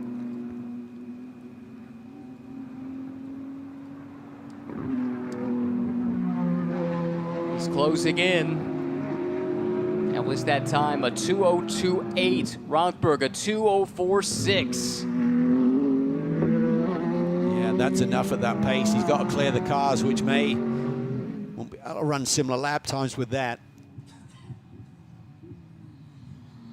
Is there enough time left? Or has the sand run through the hourglass too quickly for regulated racing? It's going to be tight. It's going to be really tight. And it won't be easy to get by the likes of Washington or McDonald before you even can contemplate the battle with Rothberg for the win. 4.3 seconds was the gap across the stripe between Ellis and the Pro-Am leader, Justin Rothberg. Probably got 3.5 laps left to run here in this race. And he's got over a second advantage per lap. He's got to clear those cars. How quickly he clears those cars to get to Rothberg will be the key. But it's not out of sight now. Quite a story brewing in Pro as well, with random vandals. Up and down weekend at Circuit of the Americas, a couple of self-inflicted wounds, I think it's safe to say. But they're now 5.5 minutes away from sweeping the overall wins here at Sebring International Raceway. Washington goes wide. That is allowing Ellis to close in. Jeff Burton loving what he's seeing. Here comes his star, his ace up his sleeve. Philip Ellis now in the slipstream of the Porsche. This is for a spot on the podium. Yeah, he can taste it. Jeff Burton can taste it. He can see what his mag can do. He knows what he's capable of. Philip Ellis runs up high, try and swing it down, stoves it down the inside. Nothing that Washington to do about that. That was just class right there. Ellis knew that he wasn't going to be able to do it under normal circumstances. Had to just take and adopt a different line there and attacked him immediately. 3 laps to go. And the gap is getting smaller to the lead for this race in Pro-Am. This is what Philip Ellis does. You turn him loose, and he runs them down. More often than not, he takes the car to the front of the field.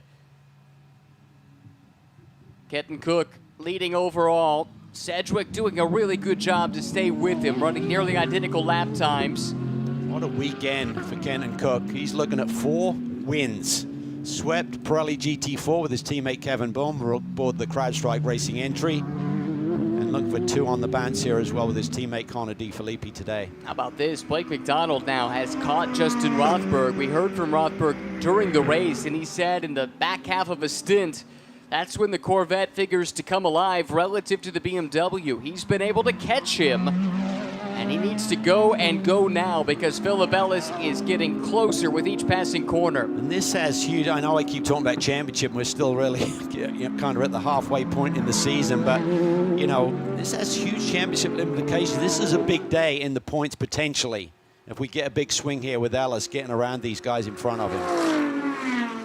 Ellis's pace has been eye-popping, closing in on the top 2 in Pro-Am. The question is there enough time for Philip Ellis to track down the top 2? McDonald pushing that Corvette, you saw it twitch, looking for a little more grip than the Pirellis are willing to offer this deep into the run. And Ellis flashes those headlights as he gets closer and closer to the top 2. Be 2 laps to go here. Leader across the start-finish line. Now here come the leaders in the Pro-Am class. Rothberg in the BMW, McDonald in the Corvette, and Ellis now as close as he has ever been.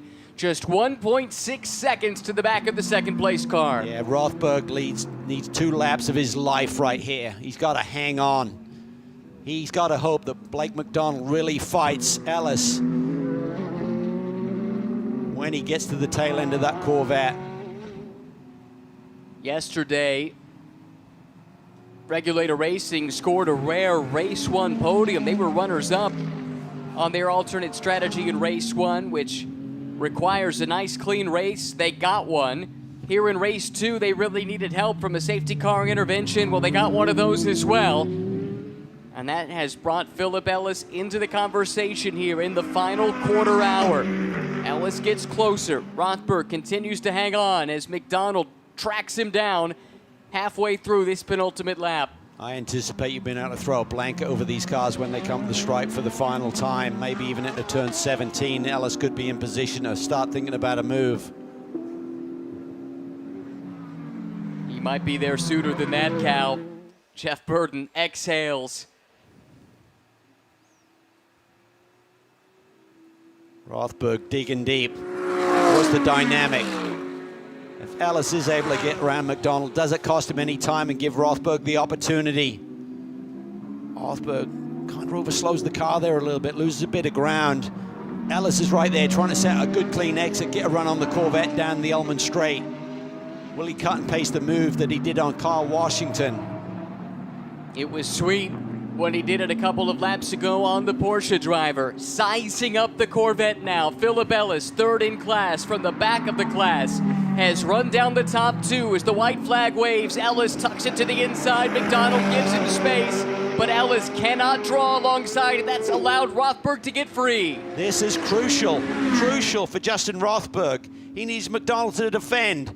Ellis looks to the inside, it's not there. He's going to do the high sweep, try and cut across his bow here, and try and be in position for turn 3 into Christensen corner. Big moment there for Philip Ellis. Nearly loses control of the Mercedes. Is he close enough to still get in there? He does. Makes the move, but he lost ground to Rothberg. That was a huge moment there on the exit of turn 1. The gap is now up over 3/4 of a second. Rothberg now needs to hang on for just over half a lap here at Sebring if he's going to get the win for Turner Motorsport. What a move from Philip Ellis, leaving it all on the line as he tried to get alongside the Corvette. This is the move down into turn 1, and watch the moment here at corner exit. What a catch. He had to tighten his steering a little bit, otherwise he's going to run into the side of the Corvette. Huge moment, and then just got back on the loud pedal and went on the attack mode into turn 3. Made the move stick. If he had stayed behind him, I think Rothberg may have had the victory in his hands, but right now it's going to be awfully tight. Philip Ellis, who went from cold calling go-kart teams just trying to jumpstart a dream, has become one of the top GT pilots anywhere on the planet. Right now, though, his task is to run down Justin Rothberg, and it's easier said than done. Problem for Rothberg, I don't think he has speed through turn 15. That's coming up next. He seems to overslow the car here a little bit. Right there. Watch the flow, the Mercedes right there. Does he stick it in now? Yes, he does. He goes for the lead. Side by side, the BMW is going to have the power down the straightaway. Ellis has got to go back on the attack in 17. Philip Ellis took his shot. The battle will rage to Sunset Bend, but at the front of the field, Kenton Cook and Connor DeFilippi sweep the weekend for Random Vandals Racing. Here comes Justin Rothberg. Ellis lays back, trying to time his run through the final turn for the drag race to the line.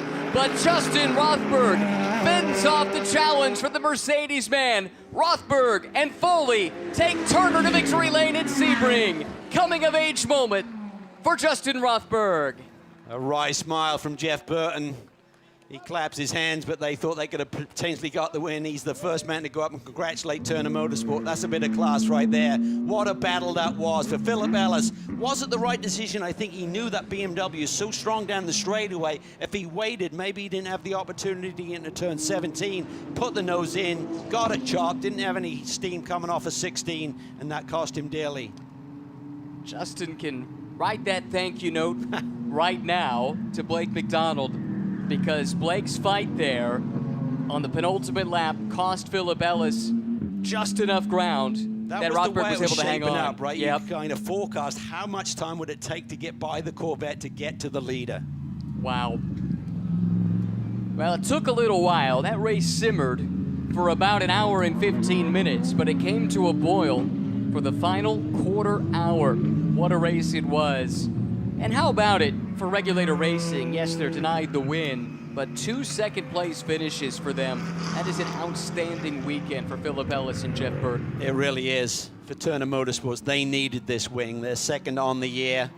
Their points lead was being diminished, it seemed, every single round. Only a 3-point buffer over the 91. They'll gain 7 points. It'll be up to 10 as we have the summer break and head to VIR in July. Good work by the Dollarhide team getting their Mustang home to the finish. But you look in that top 5 in Pro-Am, Cal, so many good stories. We've covered Rothberg, we've covered Ellis and Burton. Blake McDonald, a fighting third.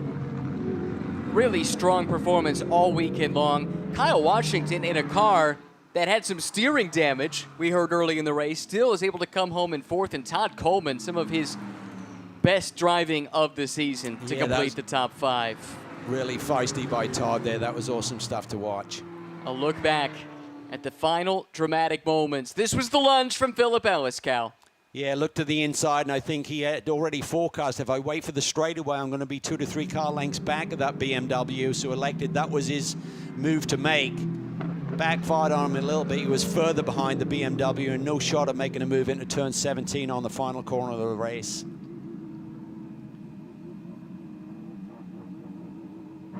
Fantastic finish to race 2 of the weekend here at Sebring. Congratulations to Random Vandals, Kenton Cook and Connor DeFilippi, a sweep of the weekend.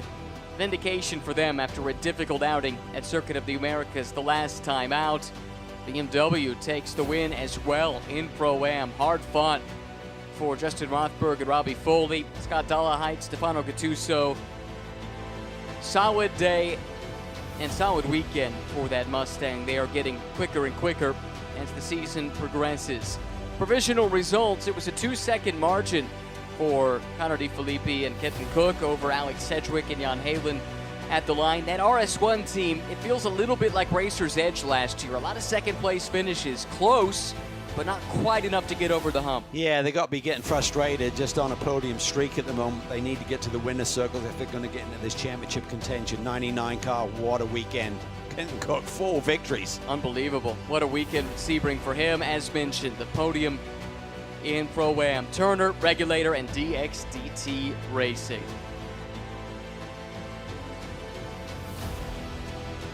Wild stuff. There's the celebration. Kenton Cook, you have earned a little rest here. 4 wins. His wife Danny there to congratulate him, as she has been all weekend long. I mean, this has to be the weekend of a career, right? I mean, he's won plenty of big races, but to put a full weekend together like this, 4 for 4, that's hard to do. It is. I think there's a couple of drivers I can think of have maybe done it before, but even so, just to execute them for the team, to really come out of Coda. They got some great results there, but just to really tighten things up to that next level, that's going to make a huge difference in this championship chase. Definitely. What a championship battle this figures to be. We looked at that entry list before the season started and thought, you know, Pro could be interesting. Wish we had a few more cars, but this Pro-Am battle, my goodness, figures to be fierce, and that's exactly the way it's played out. Yeah, I mean, the pros in the Pro-Am battles are so equal. It really comes down to the Am, which is kind of fun to watch. See who is determined enough, who can have the mindset to just make it happen. And then that interesting dynamic, too, of all the Ams up against Philip Ellis late in this race. What a performance from Rothberg. Again, I go back to the GT America race he had here last year, where he was racing door-to-door with Johnny O'Connell. And I think those lessons that he banked in his first year of GT3 racing served him extremely well here today. It really did. Yeah, he's super poised, and he had to get his elbows out there with McDonald. That was really a key point in this race, that half lap that they ran side by side, and he ended up keeping the point of this race at that stage, then the yellow, and that was so important. Big result for BMW, too. I think we'll go over this in greater detail later, but in the Global GT World Challenge Manufacturers Championship, they now tie Mercedes-AMG at the top of the standings. Porsche not too far behind. I think we have a chance to hear from our race winners now. Jonathan Grace is in victory lane, but we'll head down to Jonathan and see who we can catch up with. I'm down here with Connor DeFelipe. Kenton is run off in victory celebrations. We'll forgive him that. But Connor, what was your mind like watching through those final moments on the pit stand? It looked pretty controlled today. It's been a wonderful weekend across the board for the Vandals. I mean, it's been a dream weekend. We made no mistakes. The car was great to drive. We executed. We didn't exploit our weaknesses, and I mean, it was just a great drive. I mean, Ken did a great job after that restart. With them being close, I was a little concerned. They generally have had longer run pace than us all week, but we kind of fired off on the restart well, and we were able to maintain the gap. So super proud to get this double win, first one of the seasons for us, and hopefully the first of many. Well, a big congratulations, and we'll say maybe 4 congratulations in a row for Kenton Cook. 4 wins this weekend in Sebring. You seem to have this place absolutely dialed in. Well, I mean, it's not all me. So it's obviously having good teammates.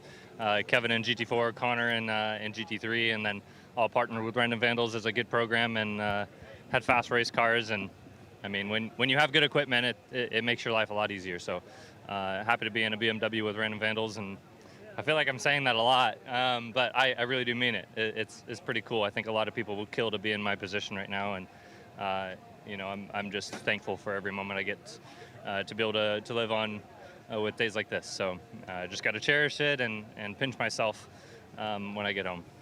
Well, congratulations. It's a good position to be in, especially when it's first position. Kenton Cook and Connor DeFelipe winning out overall for Random Vandals. Congratulations to them. Hard fought, well deserved. Very excited, though, to hear the next interview. Get Justin Rothberg's take on how that race wrapped up. What a dramatic final stint for him, and the news no one wants to get in GT World Challenge America. Philip Ellis is behind you. Yeah. Philip Ellis is the next man behind you, and he's on a charge. What do you do? Where do you position the race car? He did a great job there. He didn't flinch when Ellis stuck the nose in there in 16 and just had enough. Awesome. I think we have a chance now to head down to Victory Circle and hear from our Pro-Am winners. Justin Rothberg, just talk me through those last final moments in the car, because this guy over here just off camera, Philip Ellis, was charging. What were the radio messages in your ears, and how were you responding out on track? Robbie said, run the lap of your life and don't look in your mirrors. And that's just what I tried to do, because when I looked in my mirrors, I had him charging at me. McDonald was there, so I just had to go. Great race. Really happy. Robbie did an amazing job putting it on pole and managing his stint, and he gave me car in a great position, and we pulled through. All good. Well, it's been a heck of a teammate pairing this year. Robbie, you obviously did a lot of the heavy lifting in the early stages to set up a really good final stint for Justin. Talk me through what that stint was like for you and how it helped set up this good result. Yeah, for sure. The car was awesome, especially over one lap in qualifying, getting the pole. And then you have a little bit of an advantage managing the gap, and clear air helps a lot in these cars. So from there, just tried to run a good pace, not make any mistakes, give Justin a clean car, and he did awesome. We didn't necessarily want that yellow. We were in a good spot, but yeah, hats off to everybody for a great race, and Philip was charging at the end. So really good show. It kept us on our feet, and yeah, happy to grab our second win this year. Well, congratulations. We'll send it back to the guys in the booth for just a moment while we look for some of our other winners down here on the grid, guys. Thanks, Jonathan. Would be great to hear from Jeff Burton and Philip Ellis on that valiant run, and capping off a great weekend, too. A pair of second-place finishes is an outstanding weekend for them at Sebring. And then, of course, hope to hear from Scott Dullahite and Stefano Gattuso. Stefano seemed thrilled to be here when we talked to him yesterday. Got the late call up to come and make his North American racing debut, and has enjoyed it thoroughly. Well, very close, but not quite. A couple of second-place finishes, Jonathan, for the Regulator Racing boys. Well, Philip, it doesn't get much closer than that. You were charging, and I think that's an understatement at the end of the race. Where was your mind at, and how close was the win today? I mean, it was very close. You know, we were actually quite lucky that the safety car did come out. Maybe a little unlucky that it was that late in the race, so I had to take a bit more risk than usual. But no, it was good. It was a good race in the end, of course. Very close to P1, finishing second. Also second yesterday, so I think overall we can be very happy, and it was a lot of fun out there too. Well, Jeff, your teammate had some pretty exciting battles out there. How nervous and anxious were you watching along on the pit wall as he was carving his way through the field up to the front? Well, once we had the yellow and you guys came by, I thought it's going to put him in position to start moving himself up, and that's just what happened. If it was another lap, who knows who would have been first. I would have said he would have been. It's been one heck of a driver pairing this weekend. One heck of a stint from Philip Ellis on his way to a second-place finish. Outstanding effort. Still smiles on their faces. Those two have so much fun together. It's been a magical pairing since they first got put together a couple of years ago. Yeah, they're tied at the hip. They eat lunch together. They sit together and have a coffee, and ice cream is a popular treat there over at DXDT as well. So great pairing. Definitely so. Let's hear from the Mustang drivers, Scott Dullahite, Stefano Gattuso. Let's start with Scott Dullahite, our winner in AM for the second day in a row. I know it was a one-horse race, but there's so much valuable data, and you still made it to a finish for a new car in its first year in a program. How valuable is that to rack up the results like this? Oh, it's huge. You know, we've been getting better and better every time we've been getting on the track, and you know, the Sebring is the ultimate test of toughness, and I think we've proved that we're built for it tough. It certainly seems so. I can see the sweat on just about every driver's face. How physical was it in this hot Florida sun? It was pretty physical, yeah. I mean, towards the end, I was getting a little tired. We found ourselves in a battle with the Aston Martin, so I decided to turn the AC off. Yeah, no, it was. It's a blessing to be here, and really thanks to the crew, and Stefano did an amazing job as well. So let's chat briefly with you, Stefano Gattuso. How valuable have you been in the insight that you've been able to bring into this program in this couple races, especially here this weekend at Sebring, to help bring this program that much further forward? Yeah, I'm very happy to be here. It's been a pleasure to be here and discover this new championship. It's been my first time here in the US, so it's very great to be here with these very nice guys. And we made a very good job. And at the end, I made a clean race, and then Scott made a very good fighting till the end. And very nice to be here and have a good point for the championship. Well, fan favorite car in the Ford Mustang GT3, a program that seems to be going from strength to strength. Dullahite wins an AM, guys. Great to hear them upbeat about the performance, and definitely important for them to be getting some valuable track time. And as Scott said, this is the place where you go to really test any kind of new car. We've got Cars on track right now, touring this track. Check in on how the manufacturers are doing in GT World Challenge next.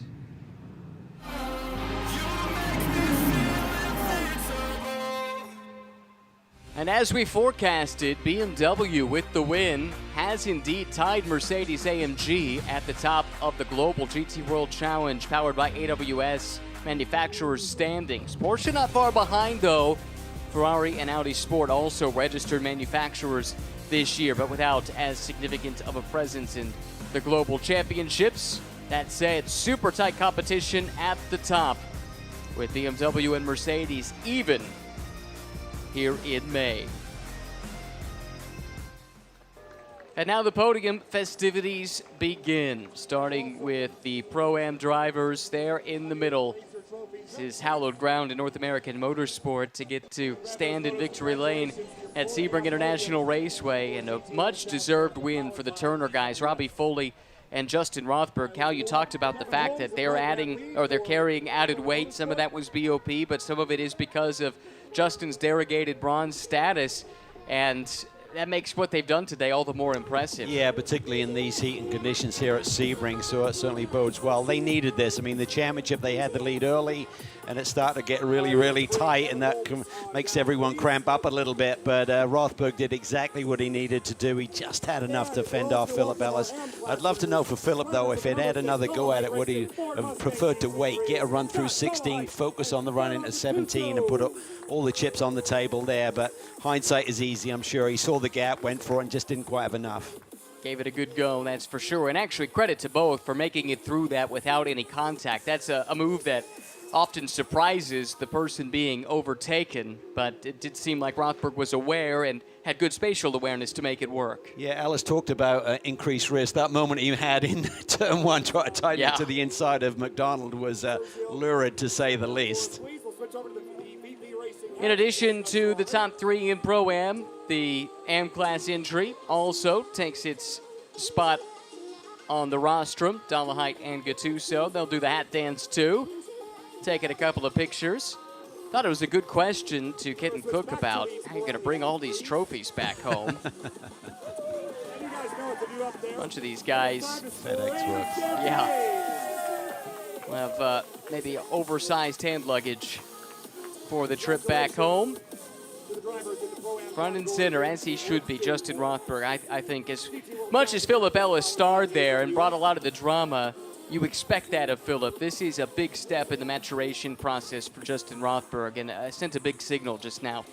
Yeah, he really did. I mean, he's been great in race conditions like that, race situations. He doesn't falter, doesn't crack, doesn't crumble, and that will bode him well as he continues through his racing career. Amazing to think it's just his second year of GT3 racing. Already has the championship, of course, won as a rookie last year. And I love this story because if you remember, they went into the Indy 8 Hour as massive underdogs. A bunch of things had to break their way to win the title last year. They didn't even bring suits or tuxedos to go to the banquet. They had to go out and do some shopping in order to, you know, fit the black tie dress code at the banquet in Indianapolis last year. As we look back here at some slow motion shots of the team in action. It was a fantastic day today. So the one title last year, 1 point away from 2 for Justin Rothberg, and I think there's a very good chance he could win both championships, GT America and here in GT World Challenge. Yeah, I don't think it's going to come easy in GT America. Kyle Washington is so on form this year. It's going to be exciting to see those two duke it out for the rest of the championship season, and I think that 11 Corvette DXDT is going to be strong all season long with that driver pairing. And, you know, with that reverse strategy, regulator always in with a shout. When you got someone like Philip Ellis, he can make magic happen typically. Lost in all of the drama at the end. I think we made brief reference to it, but Kyle Washington's final stint was something else. Again, we heard Tom Sargent report there was maybe some steering damage early on in the race, and Washington turned in some good laps late.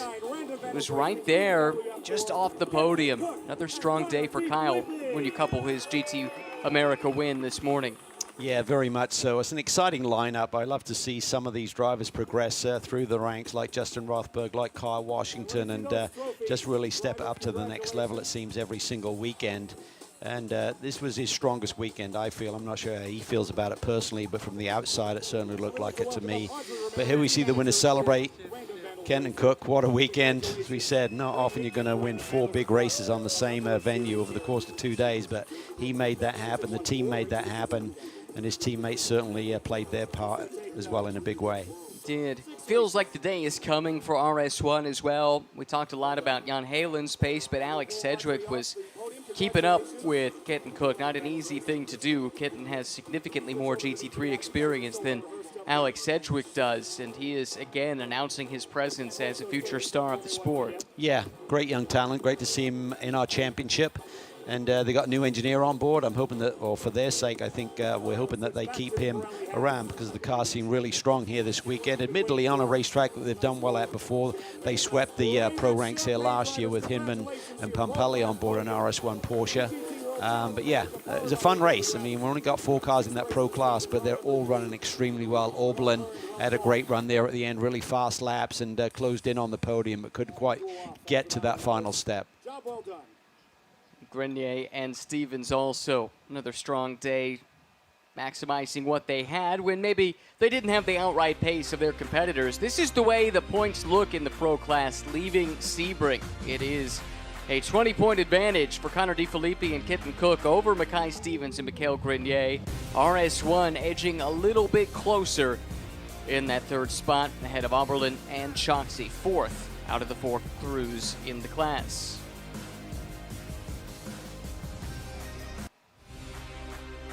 Race 2, it was a barn burner, at least at the end. It took a little while to go from a simmer to a boil, but it proved to be worth the wait. Anticipation on a red-hot grid in hot Florida conditions. The heat, the humidity, a talking point all weekend long.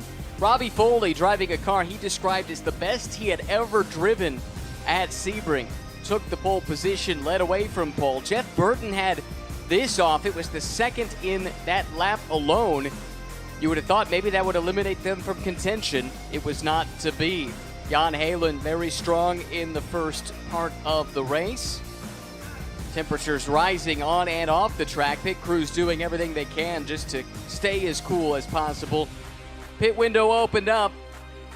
Alternate strategies here. A little undercut by the Random Vandals team that was able to secure them and keep them out in front in that pro class. In Pro-Am, after the pit stops, Robbie Foley gave way to Justin Rothberg. Blake McDonald looked like he was there, ready to threaten for the leading class, but this would be as close as he would get. Door to door for about 5 corners in a row. Rothberg, though, fended him off with a forceful defense. Big moment here. JF LeBurge, a crash that brought out the full course yellow that reset the field, and it brought Philip Ellis back into the mix. He was carving his way up through the field as soon as he caught the back of the train. That bold move to the inside of Kyle Washington brought him up into podium contention. And from there, he had to track down the top 2 in the class. It took to the final lap of the race. He gave it everything he had. That was very nearly a win it or bin it moment. He ultimately did get McDonald, but could not get by Rothberg. Justin Rothberg would hang on to get the win in Pro-Am, but at the front, it's a sweep of the weekend for Kenton Cook and Connor DeFilippi, capping off a memorable weekend at Sebring for the entire Random Vandals squad. That's a wrap on a great weekend of racing from Sebring International. After a break for Spa, VIR is next.